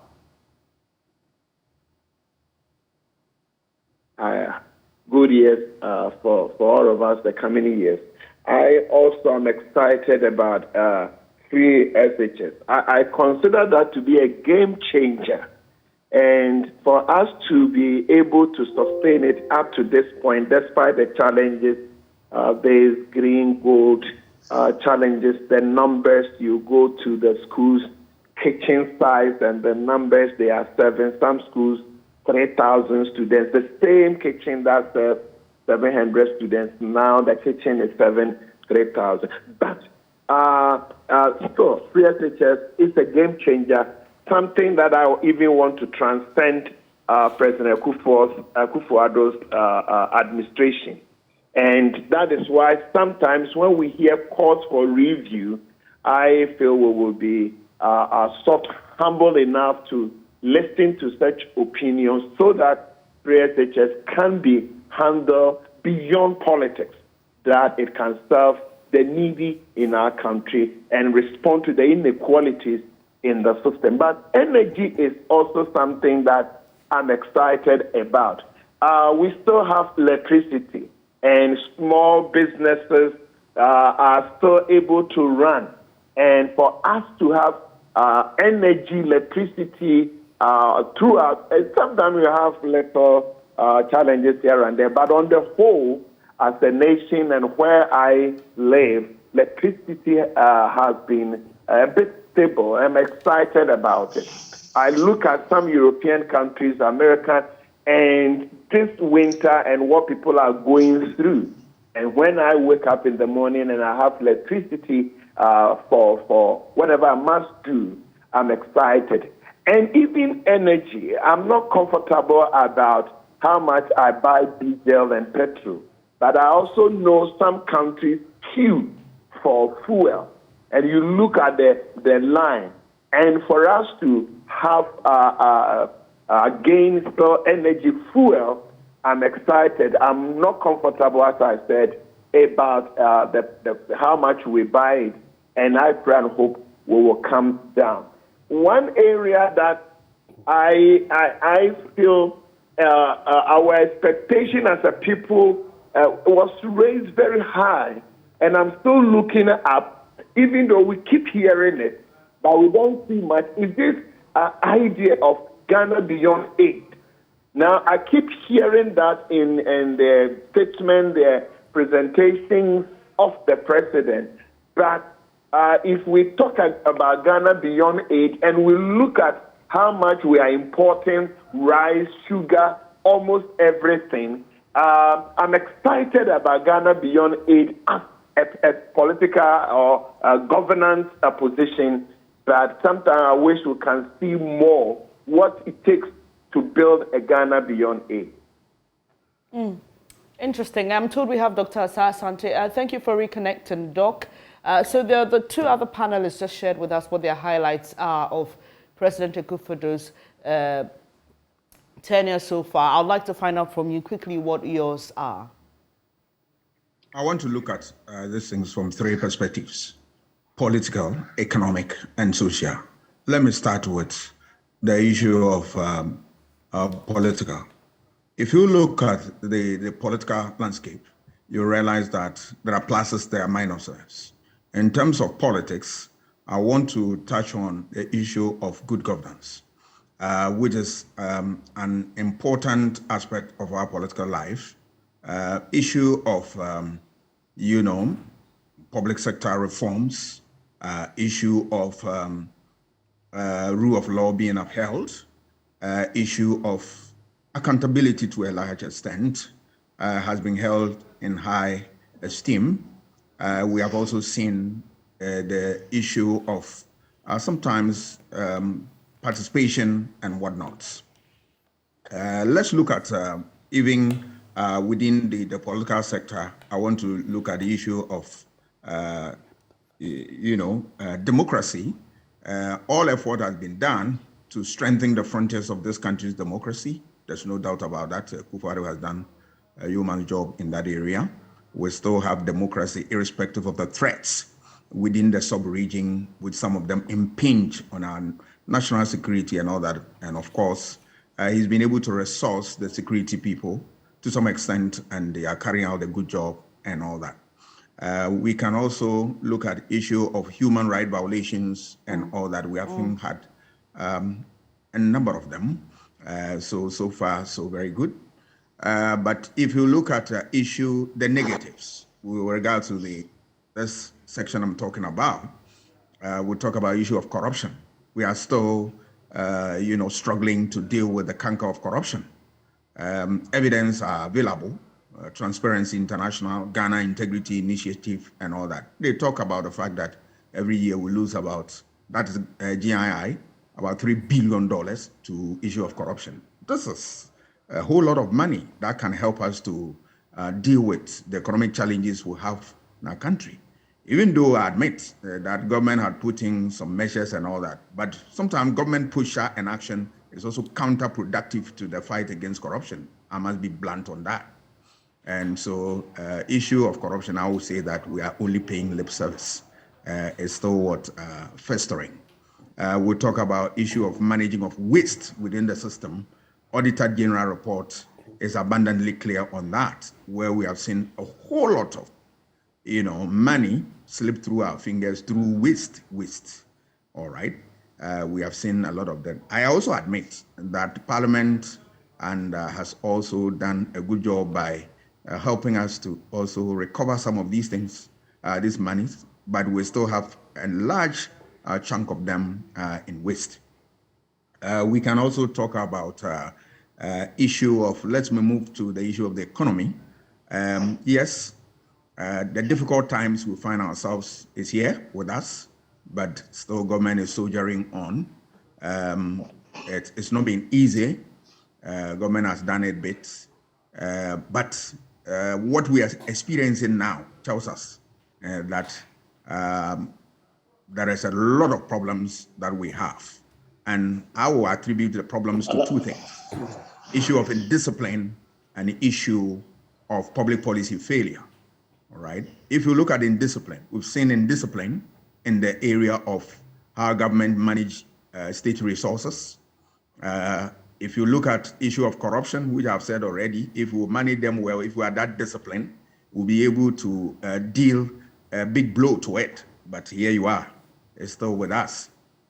If you look at even government size, as part of the indiscipline, all right, too much size of government that,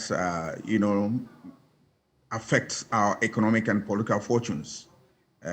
Look at the issue of public policy failure. Let's look at the issue of the inflation. If you look at the whole of Africa, I can say without fear of contradiction that apart from a few countries, we are inflation is extremely high. And maybe we gone past Zimbabwe and a few of them, but the rest we are not performing well at all. We have very high inflation. Put even the Francophone African countries aside, the Anglophone, we are a world state in terms of inflationary figures. It tells you that we are not tracking the inflation well, or there's something that we are not doing basically wrong. We are not doing basically right. Because if we are getting our acts together, I'm not sure we'll be able to get to this level. And in public policy, the last bit of public policy is a policy evaluation. Do we evaluate our policies? If we did, then how come we are where we are now? It means something is wrong here. In terms of debt management, we have seen that we have gone past the threshold, and we are very close. Almost, we are in a debt distressed country. We are, and it tells you that we are not managing our debt portfolio very well. Look at things that we import in this country. I admit that we cannot produce all the things that we depend on here. Some we need to import. But there are some, if you look at our budget and all that, it tells you that we have capacity for producing some of the things that we depend on here. And yet we have, taking we have jumped into importing things that affect our monetary policies. It tells us that there too, we are not doing evaluation very well, and that we are where we are because of our failure. Look at what monetary policies. All right, recently we saw the action of the Bank of Ghana, and it started bringing a sigh of relief to us. Then I asked myself, where has the Bank of Ghana been at the birth of this second tenure?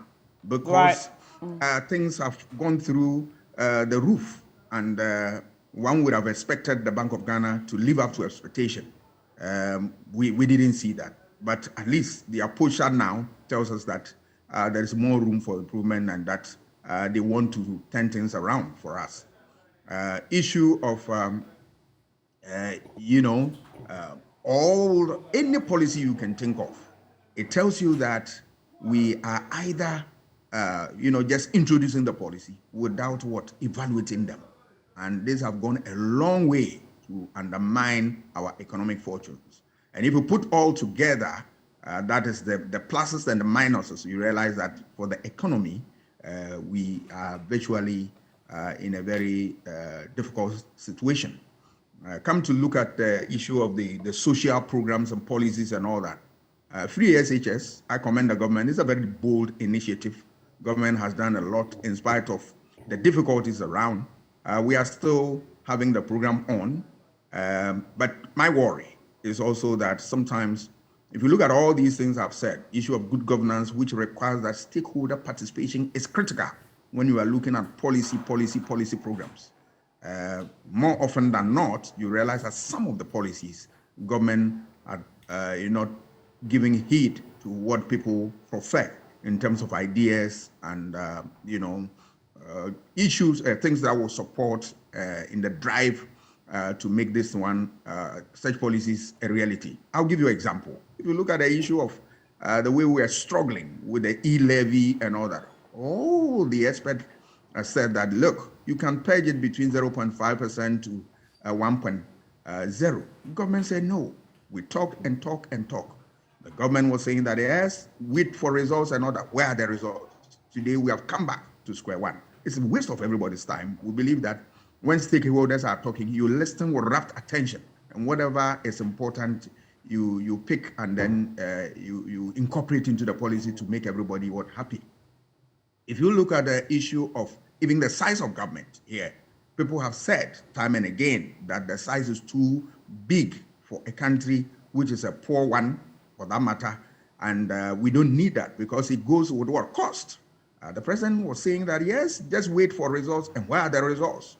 Today, yes, that's a problem, because we believe that governance is a dialogue and it's a continuum that you give, I take, I prefer, I suggest, and then you incorporate if it is important and all that. This thing is missing in the governance, cycles within the system. There are a whole lot of things, but I believe that there is hope. I believe that there is hope that if government will now want to do things right, then I believe that they need to take this thing one by one, examine them critically, and then put them into proper perspective so that they can bear the fruit that we want. Otherwise, then the government will continue to be in difficulty. I always find ask myself, why is that we have a lot of human resource in this country, and yet government is struggling for ideas and all that? Is it the case that we don't want to build this society, or is it the case that government want to do something that is extraordinary? I share that to think that we have a lot to do, that the government must put its acts together. And if we get everybody to the table, I believe, and I believe strongly, these problems that we have will be a thing of the past. Right. Let me bring in Dr. Ayamga. You're a development economist. I'd like to find out from you, when it comes to our developmental strategy as a country, and how in this second term of the Akufo-Addo administration, in its third year, how do you feel we fared in that regard? Development-oriented governance. What do you think? What can you say in that respect? Yes, I've already outlined these things, that if you want to transform an emerging economy, you target inclusion, you target broadening the number of contributors to economic activity in the country. So largely looking at agriculture, which employs almost 70% of our population, and also seeking to have a continuous human capital development right from basic education through to secondary school, was an appropriate strategy to pursue.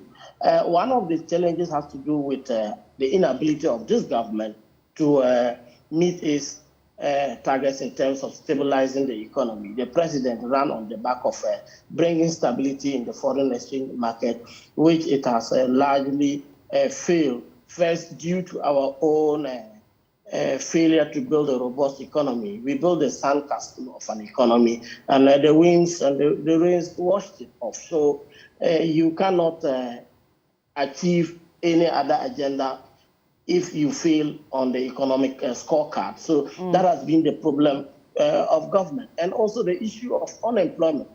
This government also wanted to solve unemployment. It came with the Nation Builders Call, which I thought that was a good initiative to focus on the youth. The only problem with that, the unpacking of this policy into some plans, programs, and activities was challenging, and they more or less sought to expand it, make it big, bring in procurement, and that is the problem in this country, that we tend to upscale things too early. They become very big operations, and we cannot track expenditures, can't track delivery, and then they become failures. That has been the challenge of the Nation Builders Club, NAPCO. I would have wished that someone who wanted to promote industrialization would try to ensure that the backward and forward linkages are first in place before you build the factory. But you look at our factories now, they look like helicopter drops. You are there, and the next morning, there's a factory that is totally unrelated to the economic activity going on in the area. And you don't find any attempt to do these linkages. I'll give an example. I was traveling to Bolgatanga, and then I just stopped somewhere by this watermelon factory there. And right by the roadside, you had women selling watermelon on the road, and the factory was behind them shut. That is the problem. That's soft, those soft processes to put in place to ensure that there's a linkage between the infrastructure and the people. It's not there. So that has been the challenge with government. If you look at, for example, the free SHS, we have implemented this thing, and our core criteria has been numbers, improved enrollment. That is all we track. And we have issues of double track system. We have issues of people spending the least amount of time in school. These have not become our core issues. We just look at the number of people who have enrolled into the program, and we think we are making successes.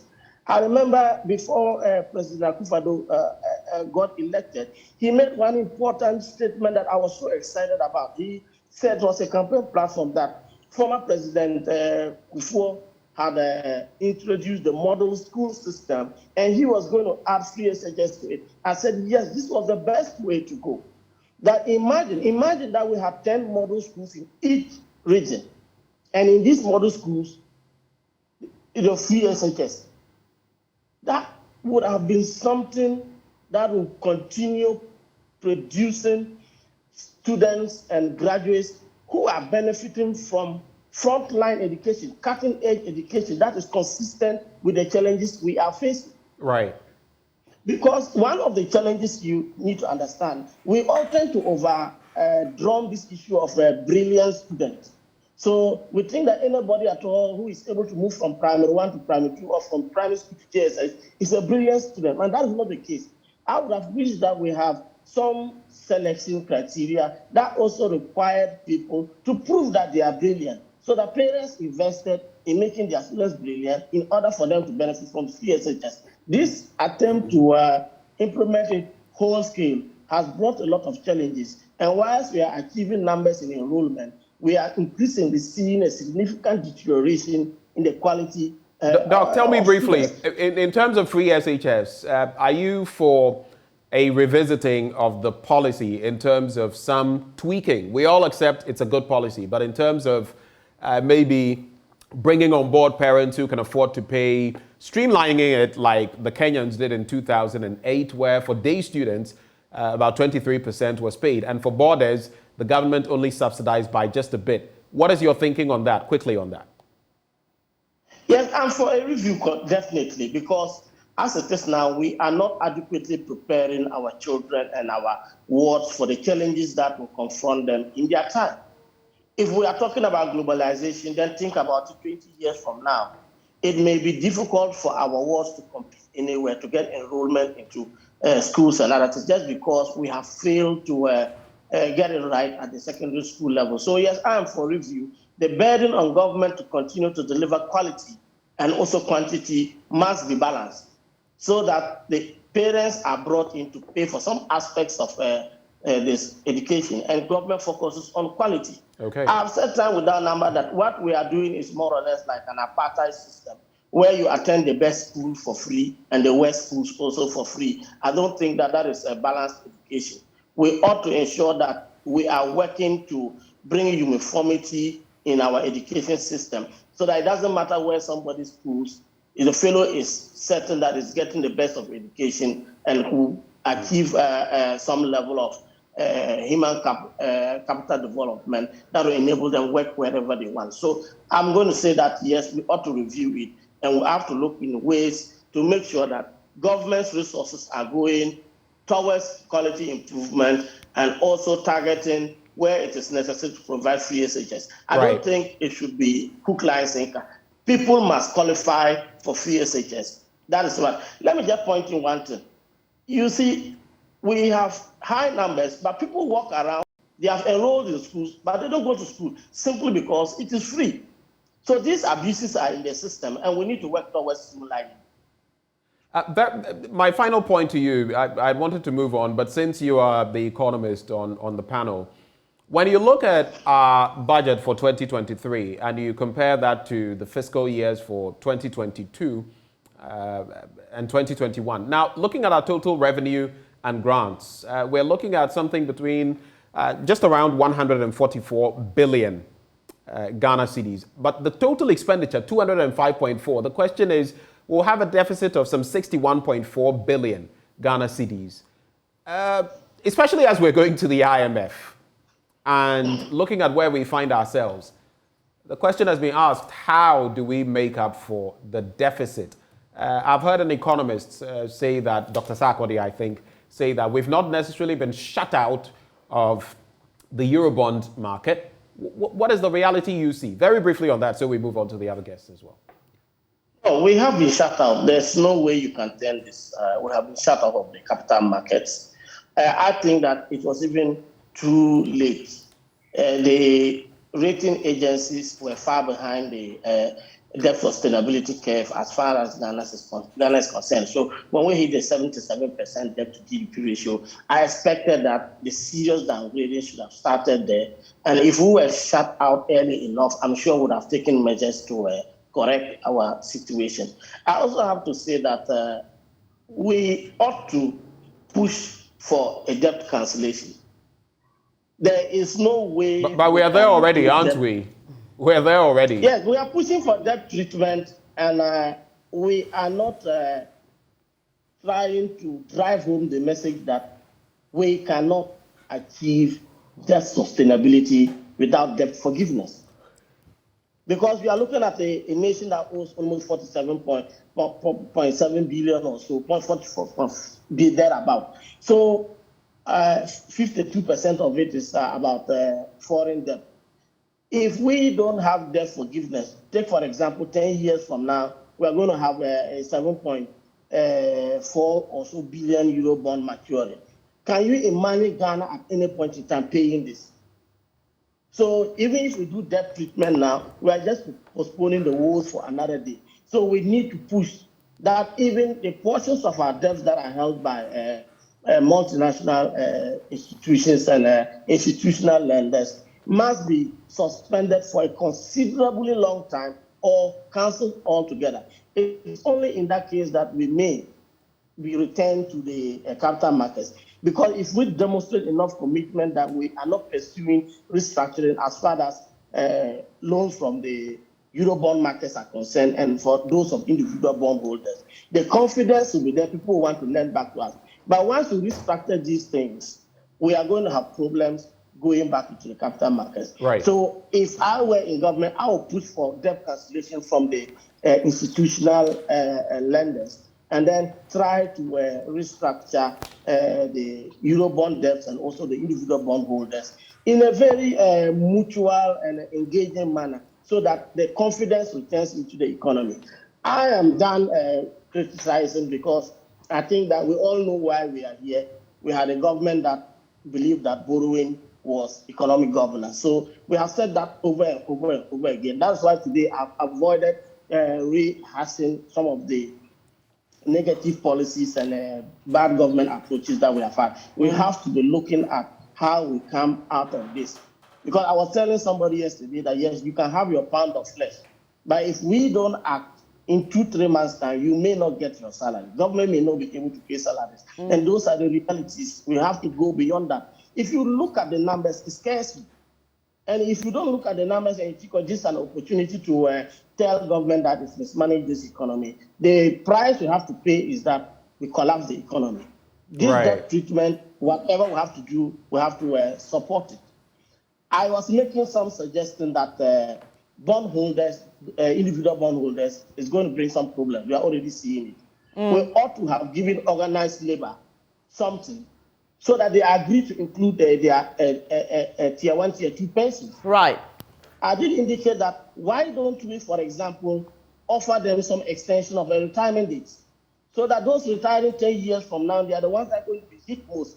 Can you, for example, give an extension of 5 years in service so that they don't retire early? Secondly, they don't go onto the pension schemes early. They stay in work and contribute longer. That way, organized labor may be willing to listen to government and say yes. But now we are not giving them anything. And we are going for individual bondholders who are going to litigate. And the longer they litigate, the longer it will take for us to get the board approval. And the longer that takes, the more jittery the markets become. And we're going to get shut out in the long term. And this economy will collapse. So we ought to be more transparent and offer carrots in return for debt treatment. Yeah. Right. Interestingly, as I move on to my other guests, Bernice, you would have noticed as well that the CD is slumping again. And for me, what I find to be interesting, before I move on to Reverend Opuni-Frimpong, the disparities. So when you go even to the points of exchange, the Forex Bureau, or even the banks, you would notice that what if you want to buy, you would have to pay is way more than if you're selling to these outfits. And that is rather curious for me. But let me come to Reverend Dr. Kwabena Opuni-Frimpong. Briefly on these, in fact, I'll pose the same question to you and to Dr. Asa Asante, and then we'll proceed from there. You spoke about free SHS, and then you spoke about Ghana Beyond Aid. Feeding into that, what do you make of our import substitution rhetoric? Because I don't see, I cannot say policy for now, because there's not much to hold on to. But our rhetoric when it comes to import substitution and the same things we talk about, self-sufficiency in terms of food, rice production, sugar, and all of that. What do you make of that? And how do you feel we can really get to that point where we are leveraging what we have to sustain ourselves and balance our budget? I'll start with you, Reverend Opuni-Frimpo. Back a bit. Today is a holiday because we are celebrating, call it Constitution Day, something that happened over the weekend. And our democracy, which is the key pillar under this dispensation. Now, when we are close to election, the enthusiasm, it's like Ghana democracy is becoming democracy of election day. When we are done with election, that enthusiasm that will send us to election or voting day, you don't see it. And when we come into governance, thank God for this current parliament, it's gradually our democracy is becoming take it or leave it. As soon as we are done with election and we have a party in power, now what has come to be known as winner takes all, we are in power, and therefore take it or leave it. And gradually consensus building, which should be a major pillar in democracy, you don't see it. In fact, even the period we are assessing, levy, and you look at the tension and struggle in Parliament House. Before we went to communities for, whatever they call it, that stakeholder meetings, when the struggle had already taken place at Parliament House and it was not working well, then we moved to the community. Now you have this where we have reached debt restructuring. Initially, we were told it will not affect pension. Later on, it will affect pension. We were told bondholders, individual bondholders will not be affected, and now they are affected. Now, you don't get platforms for national conversation. Cabinet has decided this. Take it or leave it. And we are getting more of that. But I pray and hope our democracy will go beyond election day. That democracy is not just voting day, but everyday governance steps we take. We must be Democrats. And I pray and hope Parliament as we have now, at least the current Parliament is giving us that indication that we can get there. We don't know if it happens one day, we have the vast difference, maybe because of the numbers at the moment. But we hope Parliament will continue their oversight responsibility. For the first time, we get government budget going to Parliament, and Parliament, slashing figures, cutting down, and telling government, you can't have this. Yeah. To me, Rev, sorry, I just had to interject there, talking about Parliament saying you can have that, and the issue of consensus building just makes me think about a national cathedral and how people are still really, really upset about how government is going about it. Like you say, you hear one thing today, you hear another the next day. So we say we're going to give a seed money. It's going to be funded by, individuals and private donations. And then we see that consistently government is having to pump money in there. This whole national cathedral thing, can't it wait? People say, look, okay, fine. You can build a national cathedral, but not now when we're going through all this. And Dr. Ayamba painted the picture. The economists tell us, look, it's really gloomy. It's not good. We are struggling as a people. Can't we pull those resources into something else? And then when we stabilize, we build a national cathedral? Or can we go back to the original communication? Can we make it solely a private funded project? Yes, Bernice, but I'm still interested in the question Ben asked earlier on. Now, I'm just doing this as a follow-up because you were talking about this government not listening. So I will now come to, for instance, National Cathedral. I'm a pastor. I will be one of the first people to support cathedral, construction of cathedral anywhere, anytime. But if you ask my personal opinion, the National Cathedral must be built by Christians in this country, not the taxpayers in this country. That has been my position, and I am still convinced that Ghanaians should not be taxed to build a national cathedral. Churches, if we want a national cathedral, all the churches in Ghana must come together and build a national cathedral. Now, right from the beginning, that was the story. And if it is now, if you like, Ghanaians are going to build, then let's have a conversation that Ghanaians, and this is what I'm saying, that we need democracy that go beyond election day. If Ghanaians want a cathedral, then they must make the decision. But if one person is giving vision, a dream to the churches, then let us stay there. Because that is how it started. A president who had a vision or a dream, and he called heads of churches and shared his vision with, and they bought into it. We reached a point, and it's now no more one vision that was given to the churches. Now it's a vision that is going to the consolidated fund. You know, but I will wish the original idea, church leaders come together and do this. I would still want to see that, but this is my personal opinion.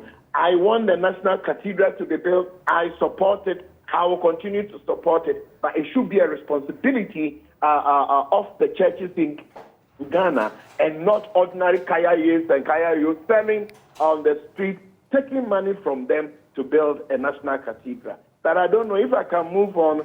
Please go ahead, Rev. Please go ahead. Yes. Now, when this administration came on, they gave us so many promises. And one of the things that I'm still struggling with is the issue of managing expectations. The things they told us 2016 when they came to power first time and now the second time. I would want somebody to go to the drawing board. We promised you this. We can't. We are sorry. Don't look up to that. We promised you that we are sitting at Tisikaso and Sukomodian. But you bet me at Tisikaso and Sukomodian. We still sit on money, but we can't have the money. We are sorry. I promised you one CD, $1. Sorry. You know, our leaders should be humble enough to say sorry to things that they know they can't do. Because the people are still living with the expectations they gave us. And nobody has, gave us expectation that I will wake up one morning to buy diesel 1 liter, 23 Ghana cedis. It wasn't part of the promises they gave us. Somebody should be bold enough to apologize to Ghanaians that we didn't want it this way. We have reached there. But back to what Ben asked earlier on, matters of importation and Ghana beyond aid. We need national conversation and still consensus building, still democracy beyond election year. Excellent. One person, one administration cannot get us there, Ghana beyond aid. It's a gradual, it's a process. But I want to hear, say, you go to meeting at the Jubilee House, and the MC will announce that the rice we will eat here is made in Ghana rice. Tomato is coming from Offenso. This is coming from here. That we are proud of ourselves as a people. Now, gifts and other things that come from seat of government, rice, Thailand. You know, things that we should be proud of that Abetime and other places can produce. From government, we go to, why are we not serving Ghanaian rice in our secondary schools? Why are we still bringing eggs and chicken and even now guinea fowl from Denmark? In the name of, so it's like these are political standbys. Some of the things that we heard from this administration gradually are becoming political standby. Great ideas. Ghana beyond aid. Where is it? And I pray and hope the remaining years of this administration, somebody will seriously embark on that effort, that we meant it. It wasn't a political standby. But right. I must say, at the moment, some of the political promises that we heard are becoming a political standby. Ben, if I must respond to the question you are asking me, because we don't see what has changed. Even how much we import tomato from a place like Burkina Faso. Right. We have everything here, and we are bringing tomato, onion, everything from Burkina Faso. You ask yourself, why? You know, but we can do it. Let us do national orientation. I will always go back to President Akufo when the whole ministry was, created, national orientation, and his vice president will do a campaign on public discipline. Why are we not going there, knowing that we are losing the discipline, public discipline, attitudinal battle? It's everywhere. It's in governance. It's in our young people, on our road. It's in government. You see some of our leaders gradually is going down, but even how they want to push all of us from the road because they are coming, and how they announce their presence. The level of indiscipline and corruption. And it's like we can continue like this. We can continue like this as a nation. Right. So I will want to see a more attitudinal change, but it must come from leadership, that we can do things differently. We can give ourselves a national orientation, build our national integrity, build our national identity, build our national confidence, even in our children. What makes us unique as Ghanaians? Now, you don't hear it, you don't see it, as if it doesn't matter. Now, when you do that and you still talk about Ghana beyond aid, I consider that to be a political soundbite. You consider that to be a political soundbite. Let me come quickly to Dr. Kwame Asah-Asante. What would be your response along those same lines? Policy on import substitution is being a total failure. Read the budgets, and it gives you an idea that we have capacity for producing a number of things here. Take, for instance, issue of rice. Abeime lands are fertile, go to central western region. We can do a lot of stuff here, and yet we are importing simply because people feel that is the way to go. But it will not help anybody. Now you look at how we are struggling with our foreign exchange, issues, the whole lot. And if we are able to develop capacity here, build the things that we need here, grow them. Why would we import from Burkina Faso, tomato and all that? A place that is, desert. And here we have arable lands. We can make use of it. Recently, you saw issue of school feeding program having difficulties. And I asked myself, when I was a little boy growing up, and then I attended school in Sectec, we had school farms. What has happened to school farms? Come to my house, I have backyard. And Dr. Asah-Asante, that's a very important point you make. I was sharing that same thought with, look, when I was at Bishop Herman way back, we were farming, and this whole bit about the buffer stock and company and schools running out of food. I mean, we're producing our own maize, yam, and stuff like that. And now, all of that has fizzled out, and we can't even feed our schools. We were doing that. I went to Sector, we were producing maize, cassava, whatnot. All right. Can you imagine we get yam from southern Ghana and supply to northern schools where the land is fertile for growing of yam and all that? If we sit down and then plan properly and turn all the secondary schools, have a backyard, school farm where you grow some of these things, they will be able to even increase IGF for various schools. All right. Come and see my home, my backyard. I have about 4,000 pieces of fish in here. Why can't the government that has capacity look at the government lands and all that? They are lying fallow. My friend economists will tell you, if you have resources and you don't use them and they lie fallow, the cost associated with it. But we are not bothered simply because the mother Ghana always has resources and that we will use and misuse. And when there is a difficulty, we run to the IMF, World Bank, and all that. Let us remember that nobody has built any solid society with the support of the Bretton Woods institution. Far from it.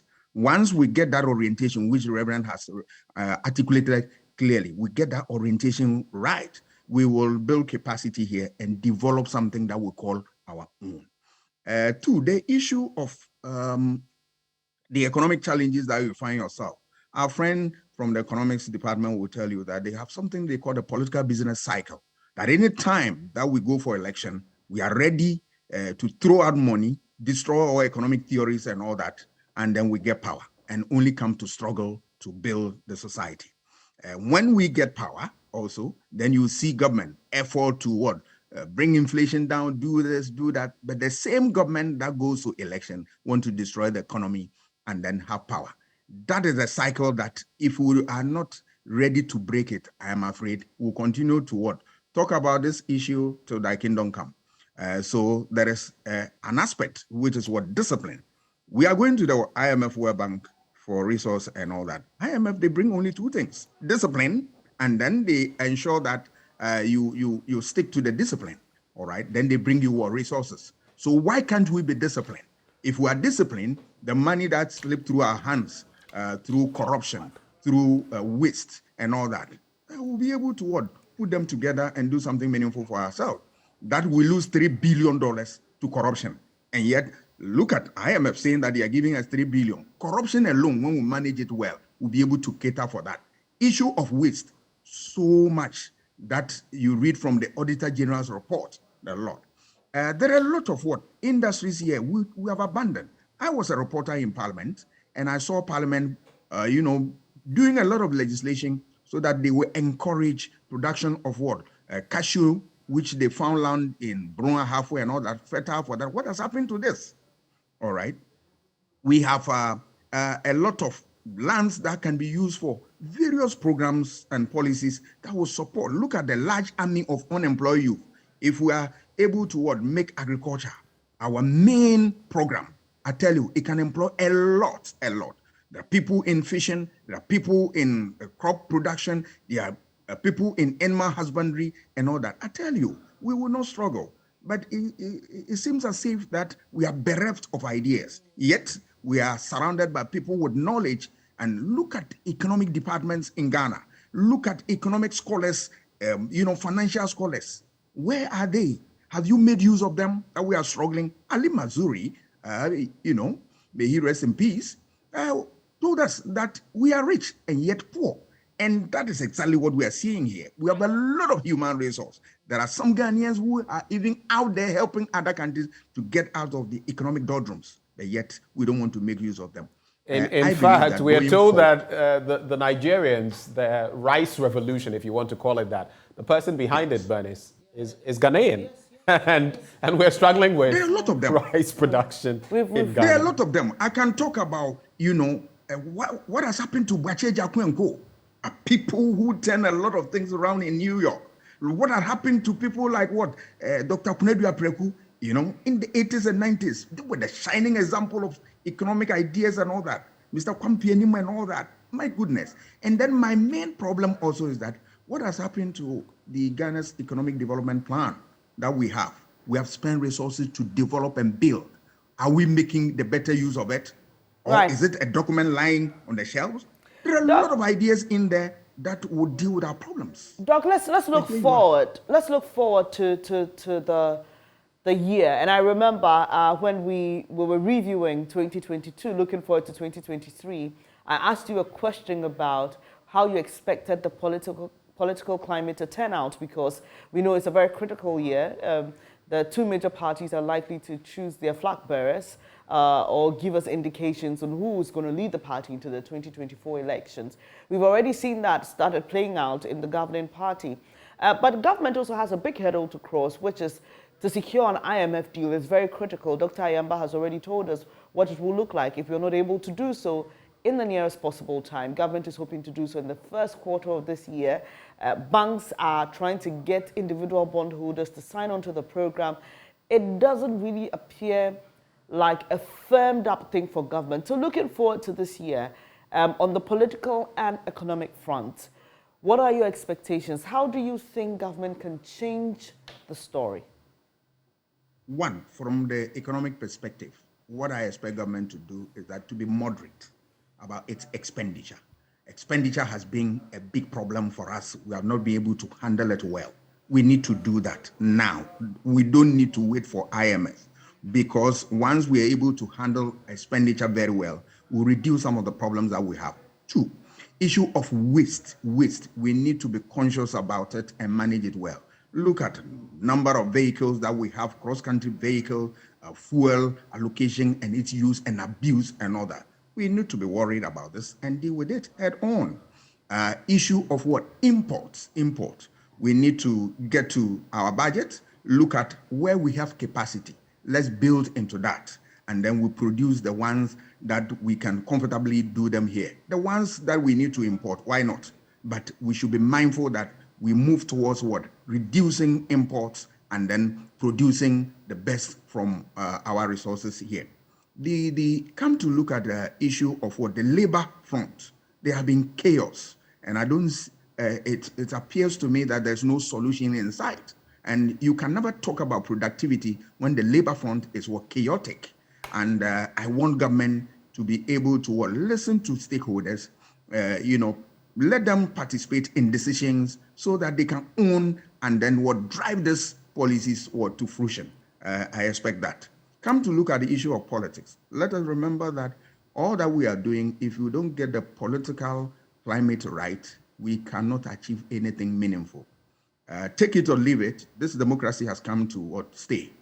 We have challenges, but I believe and I'm hopeful that we'll be able to work things around and strengthen its frontiers. What can we do? We are going for election. Let us make sure that we don't spend more than we have. Let us remember that after election, you come back to government. And if you destroy the economy, if you spend all your resources, you cannot govern after you have won power. We need to get that one right. So that means that we should break that cycle of political business cycle, where we always want to come out with statements that will entice people to vote for us. And then when we get power, we destroy the very economy we have spent time and resources to build during election. We should break that. And then two, another political thing is that you need an atmosphere of peace, all right? Politics, or election for that matter, always come with a huge noise and problems and all that. Let us remember that we cannot destroy this country and pretend that we want to come back and build. What kind of exercise is that? So any activity, any decision that will undermine the security of this country, all of us must stand up and kick against it. That is the way to go. And then when we are going for election, we must be prepared that we will observe the three phases, the pre-election phase.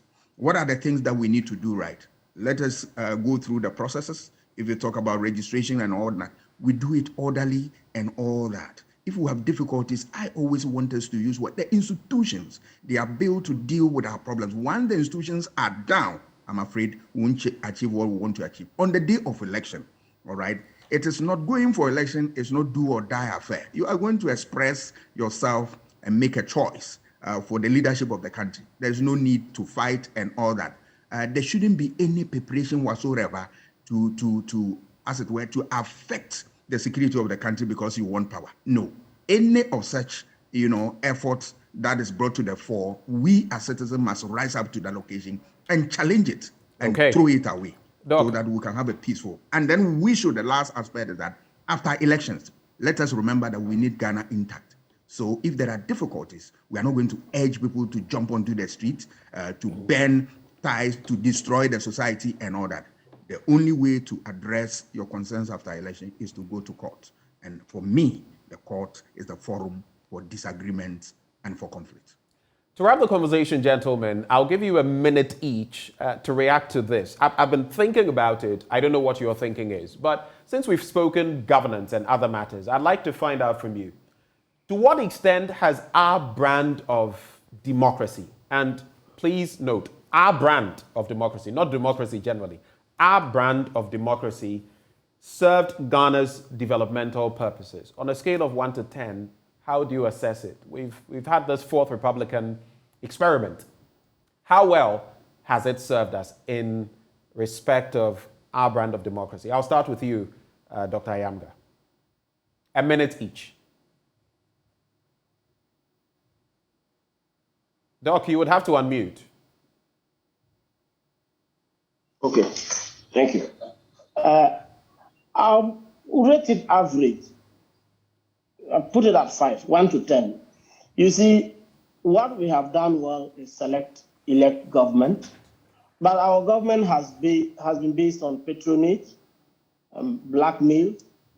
We have not been able to deploy our best resources. People who campaign for government have found a way of twisting the arm of government to be given positions that they can manage. So that is what has brought us here. It has more or less made government to bend towards populism. And any policy we are going to implement, you are looking at numbers rather than efficiency and quality.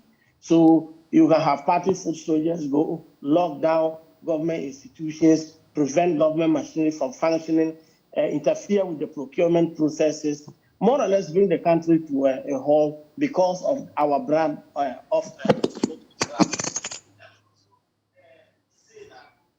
we have a system where the people goes scot-free.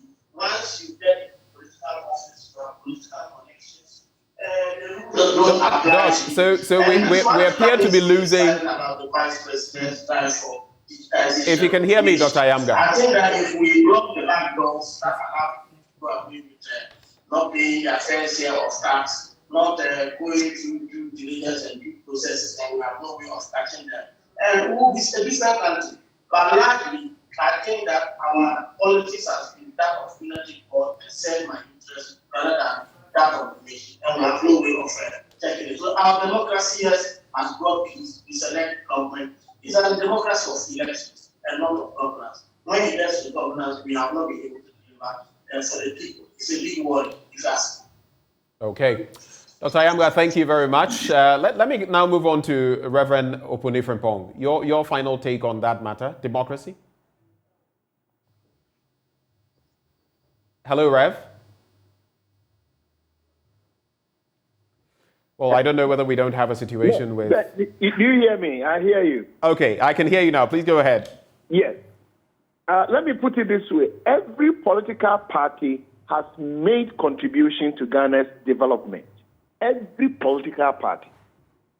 They've all made significant contribution, but they go public, and the way they malign, the way they attack themselves, this signal to Ghanaians that these leaders are wasting our time. Because even intra, now they are going to do both inter and intra. Now, this year that they are doing within, now they started, even yesterday I heard some, you are a liar, you've done nothing. So the way they attack and they insult and the impression they give to Ghanaians, they are undermining our democracy. That they take away the public confidence and public trust. We are a developing nation. We will get to the mountaintop, but it may take time. We need hope. But the leader must not express that feeling that the other person is as useless as anything. Now, when you sell that message, the next day, that is how Ghanaians will see you. And so we are struggling. Our democracy is like, do we have the right people? Meanwhile, if you become objective enough, they've all made contribution, but they destroy the very things that they have contributed and give us the impression that democracy is not working well for us. Moving into the future, especially next year election, starting from this year's primaries, I will want the political leaders to give respect, public respect to one another, that they must appreciate. If you are MPP, be humble enough to appreciate NDC contribution. If you are NDC, be humble enough to appreciate that MPP has made contribution. And then let us move from that angle. And democracy in Ghana must serve all of us. Now you get young university graduates jump into politics, and within 6 months, 1 year, they are changing cars, they are building mansions. And if democracy pays more than teachers in classroom, university educators, and those who go to health institutions, we are giving a signal that democracy in Ghana works for some people who have access to state resources. Democracy in Ghana must work for all of us. Right. Thank you so much, Doc. So you have the final take, Dr. Asah-Asante. I would say that we have no brand, there's no Ghanaian brand of democracy. It's a representative democracy that is universal, which we are practicing, all right, except that on a different terrain. But that aside, if you look at the cost of doing nothing, the cost of not being democratic is too expensive for us to bear. So for me, in spite of our challenges, in spite of our difficulties, our democracy has served us well in terms of human rights abuses and human rights promotion, even though we have gory tales of human rights violations in our books and whatnot. But we have some semblance of something that gives us hope. If you look at the issue of rule of law, it is, yes, always not the best, but at least we have gone beyond the point that we need to be worried about the fact that rule of law is not working. It is, and the institutions of rule of law are up and doing the work. Issue of election, which is a cardinal point of democracy, we are saying that we have gone through so many elections with improvement from one to the other, that now we are even moving towards consolidating or firming the frontiers of our democracy. That's kudos to Ghanaians who've done that, because we have seen reversals in West Africa, issue of coups and all that. We have been able to work against this tide, and we are breathing a sigh of relief. Issue of institutions which drive democracy. We have institutions that are weak in our society, but I tell you that we have managed to deal with this institution and help this institution to work for us, except that I admit that we need to put in more energy and resources to strengthen them from time to time.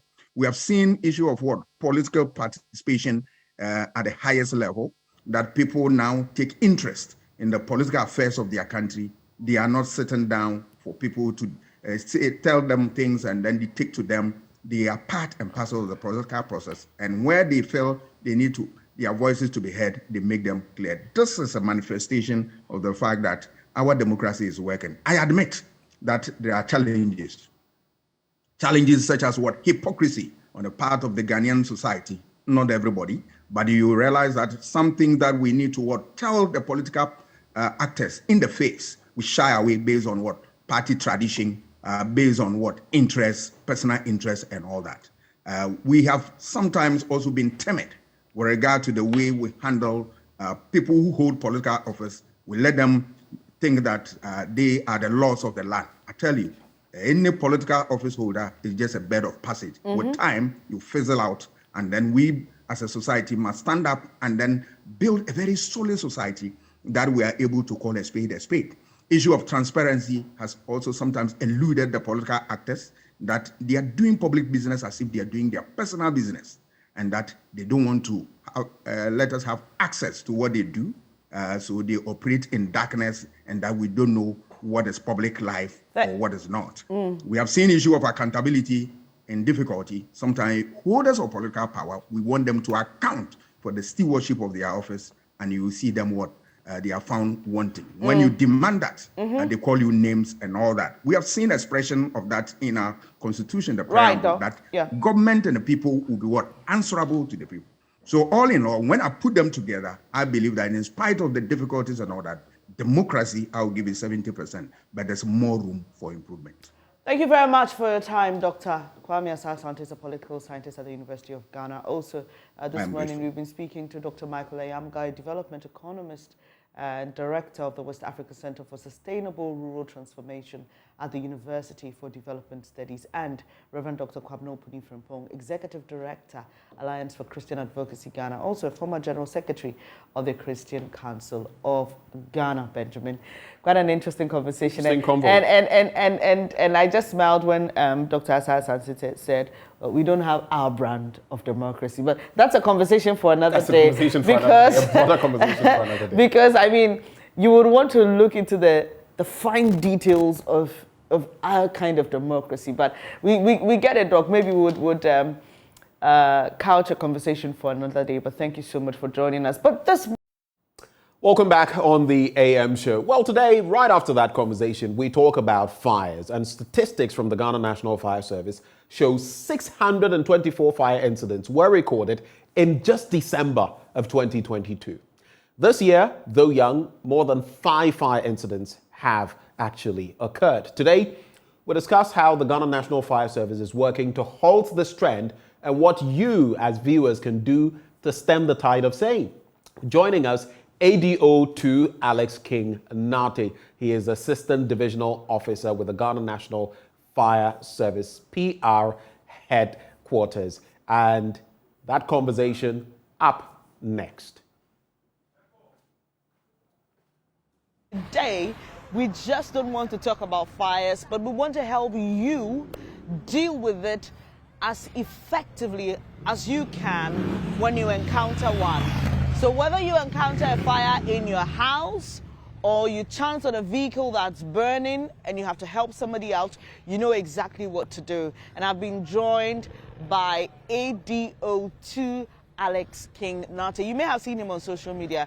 He's quite active there. We were just having a chat about a video I saw. I'll let you in on that later. But thank you so much for all that you do. Earlier, before we brought Drive Safe, I was sharing with our audience the startling statistics of fires we recorded in December alone. 625 fires. Can you give us the breakdown? Are these domestic and industrial, and which of them tops? Okay, so good morning to your cherished viewers once again. So you was right to the statistics. It's really startling, the extent of fires that we recorded during the Christmas Yuletide. The causes vary from electrical to gaseous to different types of fires. But then domestic fires topped the list of fires that we recorded. That shows that people have let their guards down when it comes to being fire compliant at homes. And so it's quite startling, but the good news is that from this 1st January to 5th December, from 1st January to 5th January, the figure has declined a bit, which means that our approach has worked, because we had to now rope in the opinion leaders to be able to help drum down our message of fire safety. So we have our extinguishers here.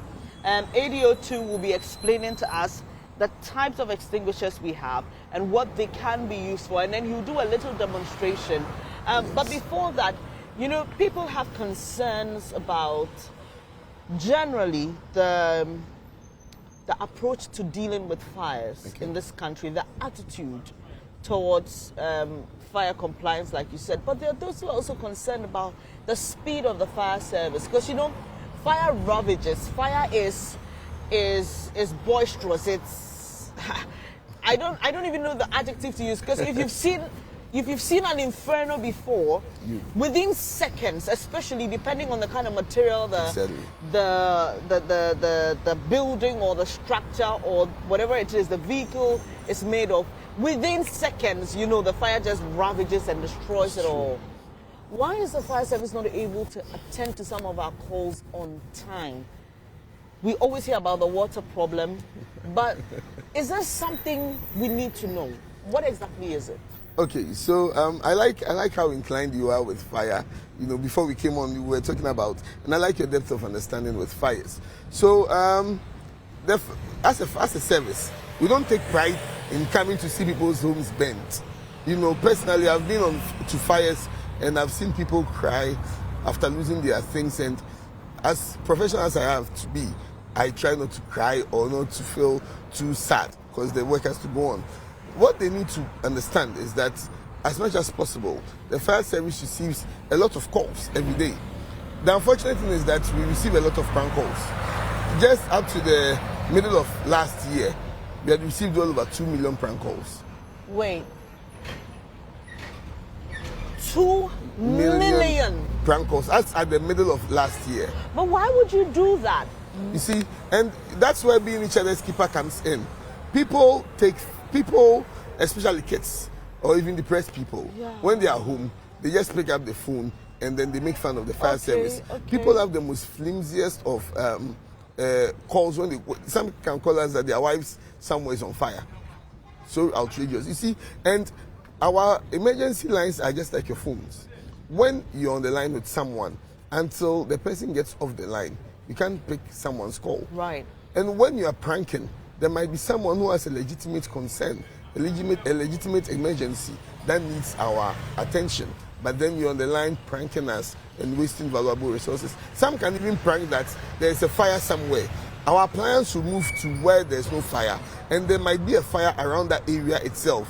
So then another appliance from a different area would have to proceed to that fire, which will take a while.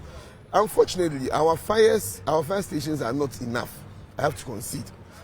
We as a service have tried our best to close the gap and to work hard to meeting up the deficit. But then it beholds on the MMDCs to come up with sites or places for the fire service to set up our stations. Right. Believe it or not, the whole of Tantra Hill, Mile 7, Achimota, Soutum, Anya, there's no single fire station there. So if there's a fire in any of these areas, where will the appliance be sent from? Ideally, the appliance has to come from Abilinkwe. So if Abilinkwe is also attending to a fire at, say, Alajo, Newtown, or Nima, then the appliance would have to come all the way from either Weja or Amasaman, which is very scary. One thing also people fail to realize is that people just block roads, having funerals, having naming ceremonies, having parties, without due diligence to emergency services. Mind you, our appliances are not saloon vehicles. These are very very heavy-duty vehicles which need a lot of space. So when you block the road, and then we get there, and we have to now find an alternative route to reach. And mind you, the fire will not be waiting for us. Of course. And as you said, when the combustible materials in there are a lot, it spreads so fast, you know. And so we always entreat people that, please, as much when people would rather give, excuse me to say, people would give V8 way, but wouldn't give fire service the way.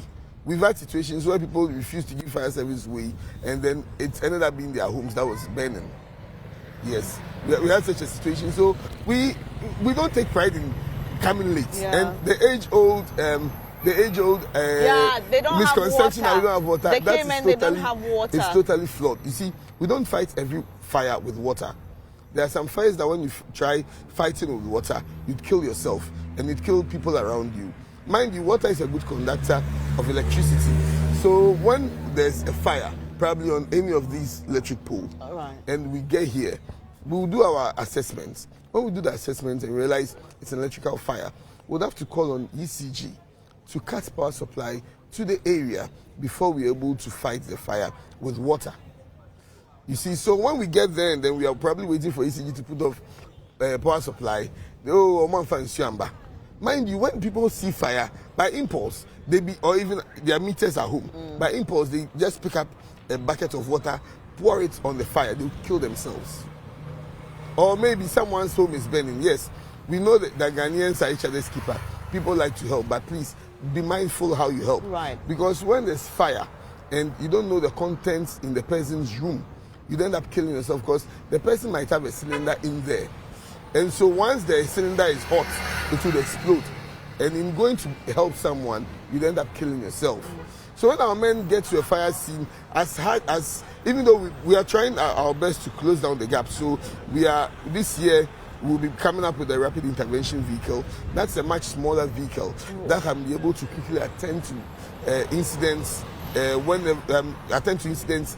to calm the situation before the big main appliance fire comes. All right. So when our men get to the scene, instead of people hooting at our men, because if you hoot at our men and you throw stones at them, you put their lives in danger, they will leave. Of course. And if they leave and there are explosive materials in there, you die. Right. So, Yeah. I mean, at this point, I think that we need to, just based on everything that you've said, and I remember a fire officer who died in an accident, and I think another one who was going to offer rescue services died in a well. You know, we need to be kind to our officers. Clearly, with what ADO2 has said, you can understand that they are really resource constrained, okay? And I would like to say this, that we need to speak to our MMDCEs and our local assemblies to get a site for the fire service to put up stations, because look at the picture he painted. If you live in an area like that, imagine. So it's not always about, oh, they took too long to come. The distance they had to travel from may be too long for them. So that is where we as citizens have to come in to lobby and push our lawmakers and our local assembly authorities to get us the required resources. And also, you know, for those of you who help put up social amenities in your communities, those who can afford it, think about this project next time. Look around your community and who knows, it may be a house that will be saved. So ADO2. Let me just chip this in, please. So people always limit the fire service to fires. Yeah. Yes, rightfully, because our name is a fire service. But then we embark on rescue and extrication, as you rightfully said. One of our men was going to rescue, may so rest in peace. He died in the wall after rescuing 3 children. So whenever there's an accident, people tend to call the police. Yes, you can call the police. They are partners in the execution of our duties. But when there's an accident and people are trapped in the vehicle, it's important to call the fire service first. Because when the police come, they will control traffic and they will call us. The person's life would not be waiting. The person will probably be losing their life. So when you call on the fire service, we have the specialized equipment such as spreaders and then combination tools that spread and help us to extricate and rescue people and hand them over to the ambulance service to receive emergency treatment. All right, now that you've said it, let me just ask, I was going to do it later. What are the numbers to call? Because we are so used to the 999 emergency number. So once there's a fire, anybody calls. And like I said earlier, ADO2 is very active on social media. So I saw a video and I asked him if he was the one who posted it, and he said yes. So on the caption of the video is, I think you said something like, don't blame the fire service when you're calling the wrong number, something of that sort. Because the person apparently dialed a certain number and assumed... They were saying 555. Assumed it was a cigarette.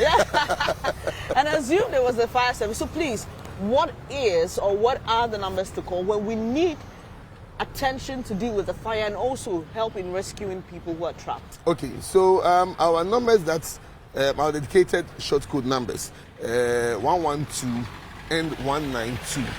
But then, as I said, 112 and 192.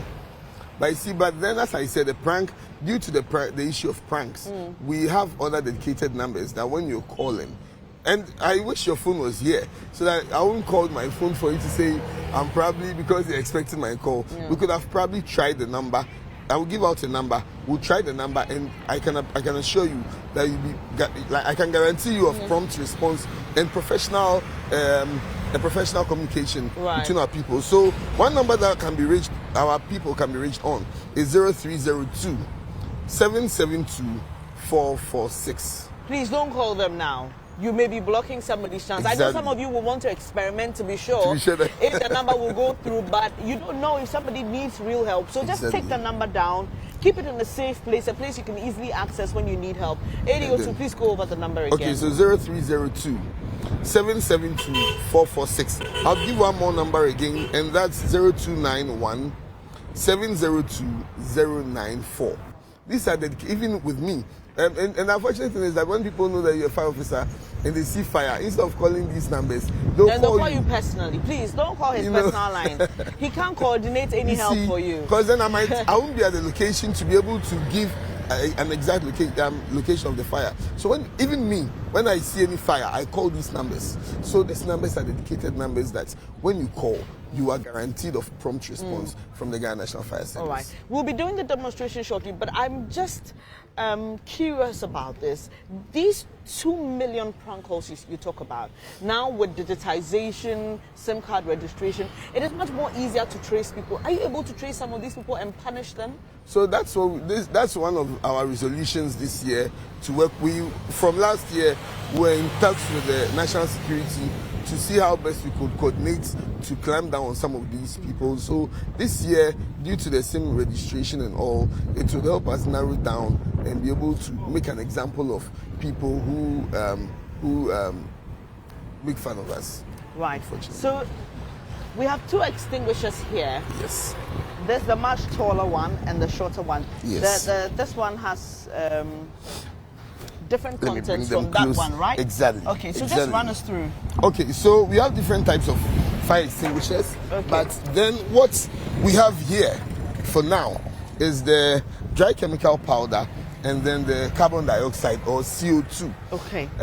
People have funny misconceptions or funny understanding of someone will tell you that, oh, maybe the color, maybe the height, maybe the size. That does not determine the type of extinguishers. Okay. So they are identified by their horns. So dry chemical powders have these flexible tubes for the dry chemical powder. Okay. And then the carbon dioxide can be characterized by the big horns. Okay. So that is how you determine at any location. Yes. If it's a drying chemical will never have this. It should never have this big horn. Yes. Okay. Because it comes out as a powder. So such a big horn will not be ideal for the purpose it's supposed to do. All right. Sure. You know. Okay. So we have an acronym in the use of fire extinguishers. That's PASS. PASS. Pull, aim, squeeze, and spray. Pull, aim, squeeze, and spray. Okay. All so right. if you're someone like me who needs a lot of time to adjust when there's an issue, you know, there are a lot of people who can just act instantly, and some people need a cool head to reason. So just say pass in your head. Yes. Pull, aim, squeeze, spray. Okay. So I'll show you how. Please. You know, I'll demonstrate the acronym for you. Okay. So you see, every extinguisher comes with a safety pin or something to secure it. Okay. This is to prevent accidental discharge. Some of these things are very poisonous, especially the dry chemical powder. So if you are not holding it right, or maybe you're holding it this way and you are picking it up, you might end up, you know, injuring yourself. Okay. So it's important that the safety measures are put in place. So this is the safety pin. So every fire extinguisher, you know, once you buy it, you'd have to, then it's off. Okay. So you just flip it, and then it breaks. It breaks. Okay. It breaks the seal. Okay. So once it breaks the seal, then the pass comes in. Okay. So you pull the safety pin out. Then if this is the fire, and let's assume this is our fire. Let's assume this is a fire. And every fire, you fight the fire from the base. Right. Of the fire. Okay. You fight the fire from the base of the fire. So you aim i.e. at the source. the source or the seat of the fire. So you always aim your extinguisher down. People are scared, so when they see a fire here, they'll just then it means you're just pouring water in the sea. Okay. You're basically not doing anything. Aim at the seat. So that's where the A comes in. So when you aim at the seat, then you squeeze. Okay. And then you spray. Okay. Can I try? Oh, please do. Okay. Please have a go at it. Do I need to? Will it throw me off? No, it won't throw you off. Okay. It won't throw you off. All right. So let's just assume this is. Yes, the fire. Hey. Okay. So you see, then you spray it. So that because once you use it, the fire is spreading. So you're spraying it so that you cover every angle of the fire. Okay, but you need to be firm because that. Yes. Right. Okay. And this is less poisonous. Okay. You realize that it's not left residues as compared to what the. And one thing I need to note for your viewers out there is that please, the fire extinguisher is used only at the incipient stages. Right. So not when the fire has gone out of control. When you see the fire starting, the first thing you call the fire service. Give us an accurate location. When you give us an accurate location, then at the incipient stage, when the fire started little, you can use this to manage the fire and probably call our people that the fire is under control. So then we can go back to base so that if anyone has an emergency, we can even proceed to save the person. But please do not use the fire extinguisher when the fire is well developed. You go out, you close your windows because fire needs oxygen to blow up. So you close your windows and what you about go putting out. off your main switch if it's electrical, if you suspect that it's electrical, Very good. in your house? Yes. So if it's electrical, please try and put off your breakers on your main switch and then use a fire extinguisher. Under no circumstance should you use water. You see, and when we get to a fire scene, people will tell us that, they've put off the power supply to the area. But mind you, that house might probably have an illegal connection in there. So even though they've cut power supply to that area, the person is probably drawing power from somewhere, which can put the lives of our men in danger. Mind you, our men came to work, not to die. I have to say this. We came to work and not to die. So as much as possible, as we are protecting your lives, we're also protecting our lives for our families. Right. Yes. Right. So please use the fire extinguisher. Let me just demonstrate something also. Occasionally, check your cylinders for leakages. That's your gas cylinder. Your gas cylinders. Okay. And please, cylinders are always meant to be kept outside, not inside. Because if the cylinders are kept inside and there's any leakage on the tube or any leakage on the cylinders, because it's in the kitchen, it's in a confined area, any little source of ignition any little source of heat could be very disastrous to you. Okay. So let's presume this is the gas tube. Okay. So, and probably this is your cylinder. You turn on your cylinder, you disconnect the tube from the stove. Okay. Then you cover the mouth, the tip, with your hand. Then you have a soapy water. Okay. Not just any water, soapy water. Then you run your tube through the water. And because the gas has been opened, you'll be looking out for bubbles. If you see bubbles, it means that your hose is compromised. Okay. If you see bubbles. Once you don't see bubbles, so you can do this occasionally just to make sure that you are very safe from any type of fire. All right. So ideally, please extinguish gas cylinders kept outside. Because when they're inside and any little fire, then it poses the risk of fire. And the chemical and the this is CO2, carbon dioxide, can be used for any kind of fire. Can be used for but any kind of ideally, fire. this should not be used in the kitchen. This should not be used in the kitchen. Because it's poisonous. Yes, and you see, because it's a powder, just like your kids playing with powder, it will goes, disperse. it will disperse. Once it disperses, it could get to your utensils. If not well cleaned, then could pose a danger to yourself. So the CO2, as rightfully said, can be used even for gaseous fires and petroleum fires. So you use it only again at the incipient stage, and if you see that the fire is starting near where probably there's someone who is, and you see the unfortunate thing I have to chip in is that people are too mindful of their security much more than their safety. But mind you, they go hand in hand. It's like food and water. You can't have security without safety. So people end up using a lot of burglar proofs to cover all their exits or their doors so much that they are scared of the thief, but they're not scared of fire. So when there's a fire, it's difficult to escape. It's difficult to escape, and so if they have especially just one door of entry or exit, then they are trapped. It becomes very difficult. So as much as possible, please, when you think about your security, think about safety, because a thief will probably come, maybe a thief comes to Joy FM, still he sees the TV is very nice, takes the TV, he sees a nice computer, takes the computer, can't take everything in there. A fire wouldn't choose what to take and what to leave out. It will ravage everything. Right. So as much as possible, protect yourself in that area also. And I think it's important to say that you need extinguishers not only in your offices but in your homes as well. It's very, very important. I have a personal experience of how we dealt with something that would have been disastrous when we encountered a fire. So it's just important to save you, to save your property, to save your family and friends. Thank you so much, ADO, to Alex King Nate for doing this with us. He's very accessible on social media. You can find him and he will help you with all that you need to know. So once again, this has been our conversation on fire safety for you this year, so that you can protect yourself, protect your life, protect your property, and also help another person. Share this video. It's very important that all the key points we have noted here are shared and distributed. And don't forget, please, no prank calls.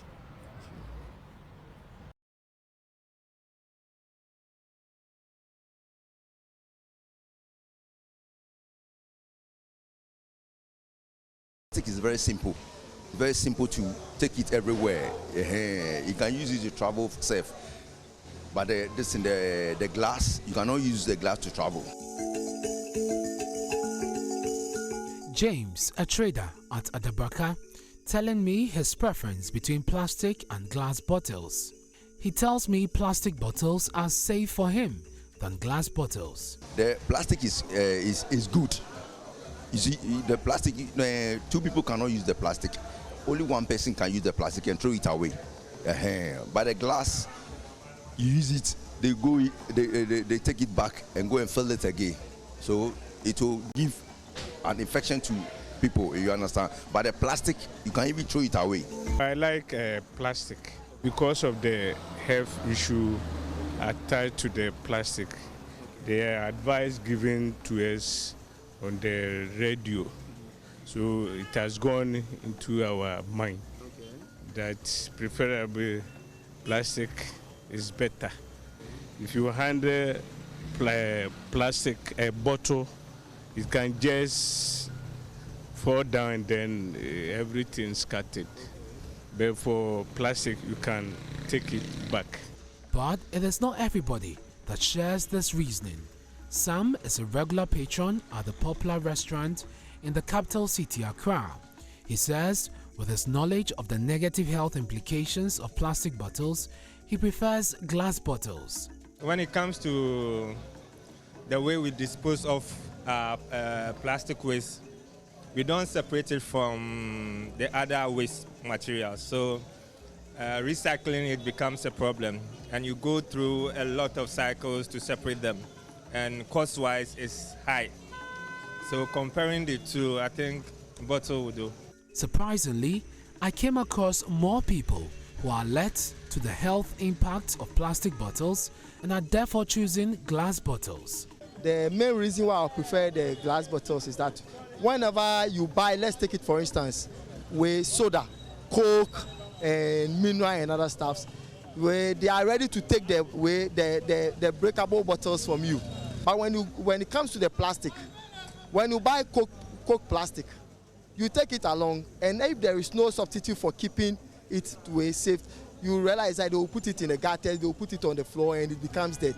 You understand? So when it comes to the bottle aspect and the plastic aspect, I think I like the bottle aspect. Pension for everything plastic, including water, is giving the country a huge headache in terms of managing it. According to the United Nations Environment Programme, plastic pollution is a global problem. Approximately 7 billion of the 9.2 billion tons of plastic produced from 1950 to 2017 became plastic waste, ending up in landfills or dumped. So what do researchers say? Professor William Gordon, a professor at the Environmental Studies at the University of Ghana, says research has shown that people ingest plastic particles from drinking water in a plastic bottle. Recent study looked at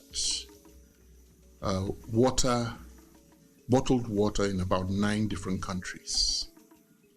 And they looked at around 260 samples.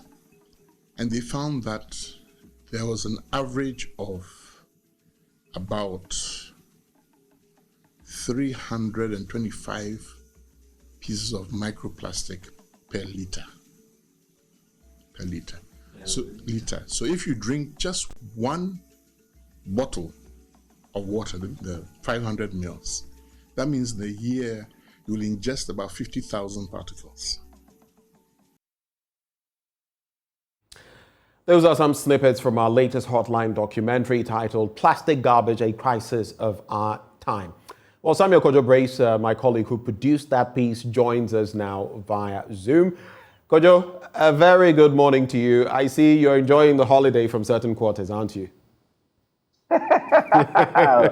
Well, anyway, yes. Just home and watching you guys. So, yeah, some sort of enjoying it from my own quarters here. You're bleeding out, feeling. We'll get into that. But very interesting Hotline documentary that you've put together. And just to wrap, I've been trying to wrap my mind about that.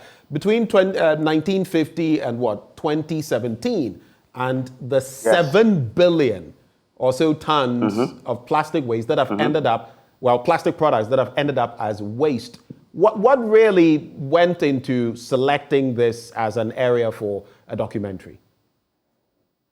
Ben, you see, everywhere we pass in our environment, you see all of these plastics lying about all around us. So the team then asked the simple question: why are we having all of this trend of seeing plastics lying about everywhere? It looked as though we are not able to manage the plastic waste properly, and therefore we needed to highlight it for those who are placed in authority to ensure that the right things are done.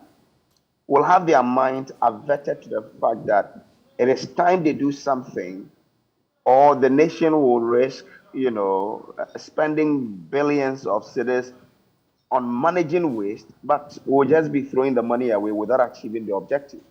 Because if you go on our shores, if you pass through our street, our corners, just look into the gutters and you'll see plastic materials all over. So the objective is to highlight this as a major problem confronting us, because I was even shocked to hear from the, the researcher that they did a research on the fish we eat, and they saw that some of them contained microplastics.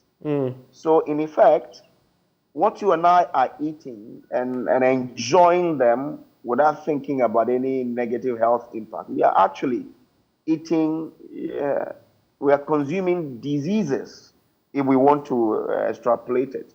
Because if they have microplastics, and the researcher makes us understand that these microplastics, some of them are as tiny as the hair, and therefore can enter into our bloodstreams, make their way into your heart, into your arteries. I mean, it is dangerous. I was scared when I heard it. So wow, we have not highlighted this aspect of this whole plastic thing. We see the plastic as visible on our eyes, they are in the gutter. But have we thought about their impact on our health? I'm not sure we have averted our minds to that larger context of its impact on our health. So, I mean, I got scared when I heard it, and that's why we had to go to the extent of even pulling out this document from the UN to add it to this documentary for us to really, for people to understand that we are not just dealing with having plastic lying around us, but we are dealing with something that is even going into our bloodstreams without us knowing. So it's a major issue, Ben. When you speak of these microfilaments or microplastic, I remember watching a documentary some time back about some of those present in even toothpaste, if you are not careful. But when you talk about fish and consuming them thinking we are consuming everything healthy, it also goes back to the fact that we make this plastic, we don't dispose of it properly. Some of it ends up in these water bodies. They are consumed in a way by fish, and we end up consuming the fish with the plastic remnants in them. So quite a situation. But from the Ghanaian perspective, Kojo, I also found it interesting when you went out there and you were speaking to people, those preferring glass over plastic and those preferring plastic over glass. I don't know, though, whether a lot of them had a very good understanding of some of the issues. Because when Prof spoke about leaching, for example, so for me, if I purchase bottled water that is in a plastic container, and if I leave it, let's say, in my car for a while, sometimes you go and you pick it up and you see that it's warm. You shouldn't take it again because some leaching will occur and it will impact you. So what more what more did you find out in this area? Yeah, so that is one of them. All this while I was with the impression that when you leave your water in the car and it's for so long, they say it's not good. But really, I couldn't pinpoint what is not good about it. Right. Until Professor Chris Gordon then explained that the plastic materials, the chemicals in the plastic material leaches into the water. So it means that if it's in the car and then I drink it, I'm drinking poisonous chemicals into my system. But another thing Professor Chris Gordon would reveal to us in the entire documentary is that, the inks they use on the sachet water. He says a research they conducted recently indicated that the inks on these sachet water, there are chemicals in them that also leaches into the water in the sachet. So it means that when we are buying sachet water from the street and thinking that we are drinking something healthy, we may be injecting our system with a poisonous chemical. So it also tells us of the way we store the water. I mean, if it's bottled water or sachet water, how do the sellers keep it? Where we buy it from? Do they leave it open to the sun with no other shelter? Maybe people have not understood that all of these things contribute to, the poisoning of the content of the plastic materials. So people would understand that, well, from today on, we need to look at how we store these products so that we don't expose it to the sun such that these leaching will occur.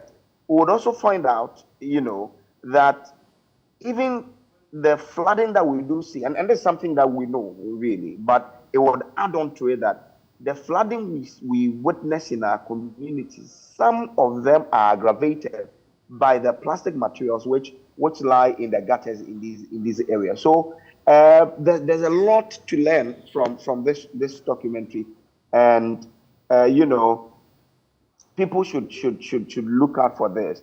There's a lot, you know, even for the choices in either you go for plastic or glass. It is also affecting how restaurants make available these products. If we are choosing plastic, the restaurant will then, because we are all going for plastic, will give us plastic. So you would also find out from this documentary that the operators of these restaurants look out for our preferences before they stock their fridges with the sort of drinks that they do.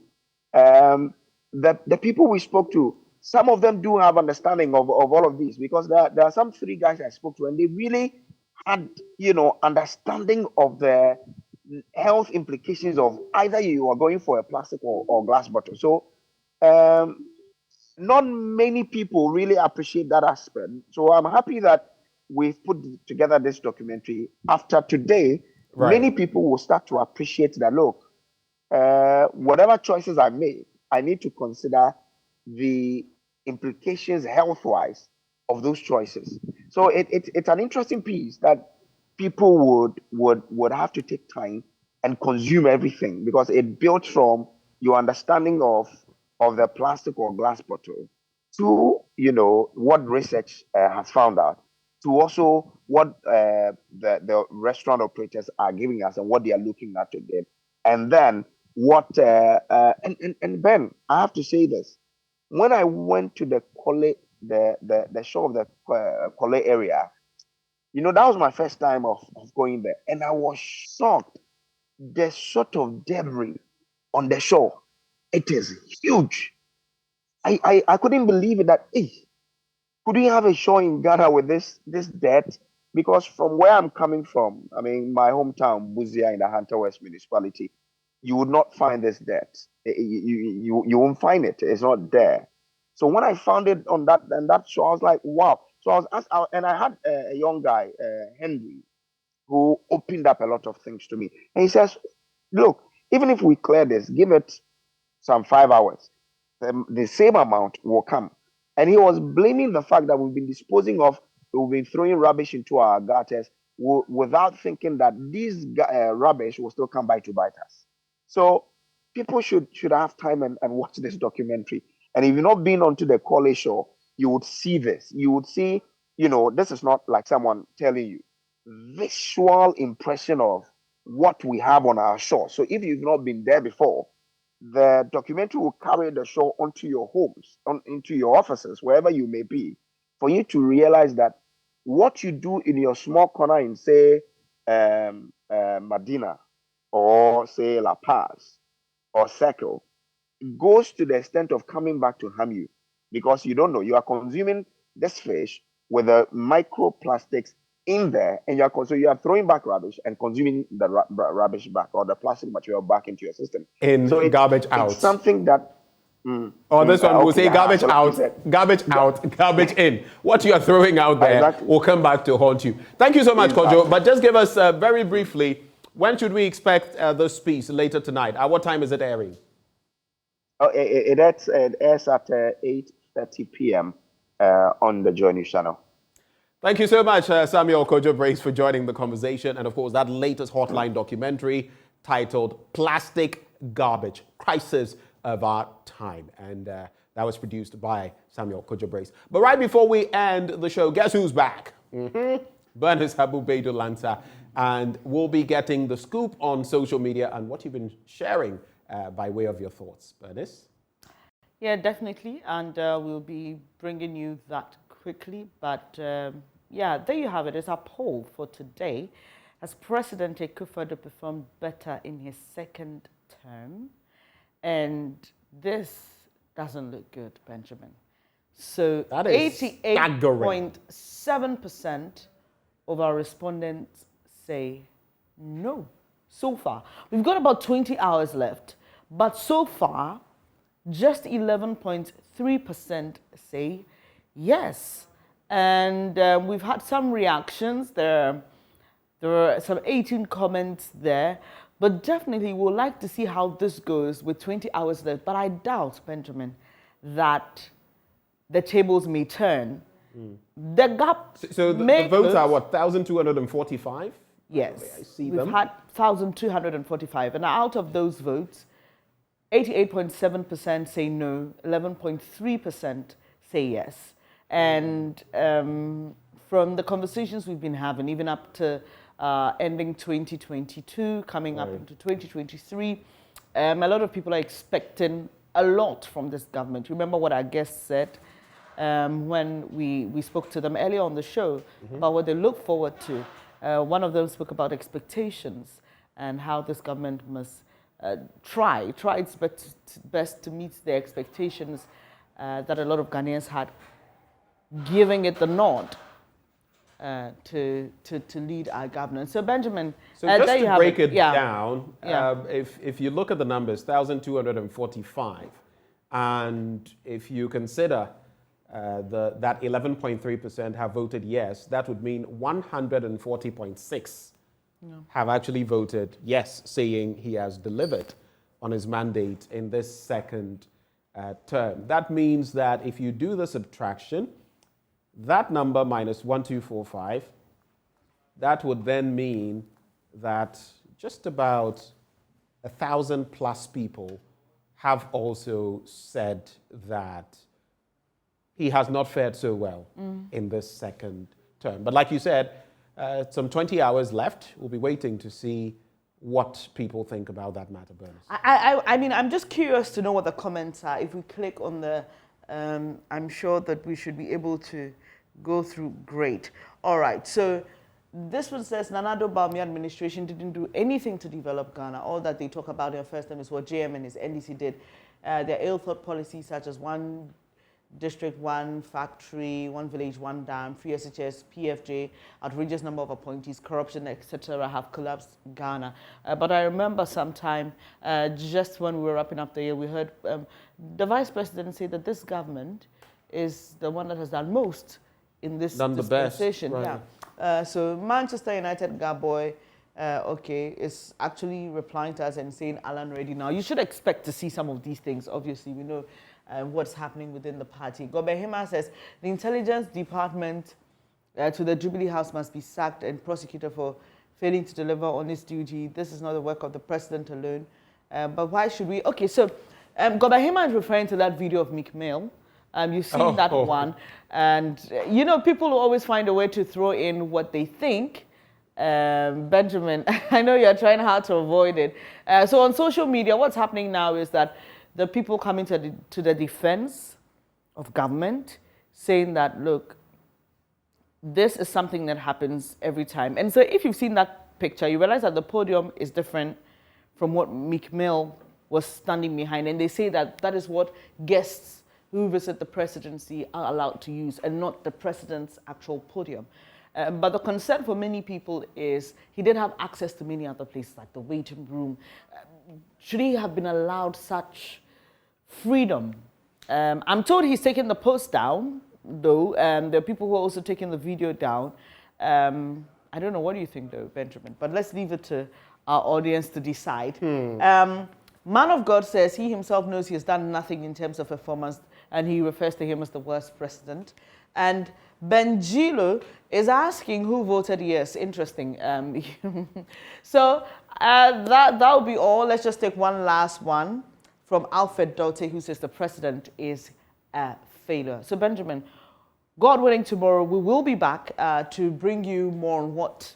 By this time tomorrow, we should have a firm, exactly reflection. Yeah, reflection, and let's see whether it would change at all. That is if some elements from whichever end don't now say, oh, this poll is up. Y'all go and vote. That's something else that can also happen. Of Jojo's story about. Oh yeah, Ken must stay, Ken must go. Stay, Ken must go, and which of them was organic and the other. That was a very good story put together by. But you can also go on Facebook. What should President Akufo-Addo focus on in the remainder of his term? And quickly, we'll just take a few comments. You can also go and share your thoughts there.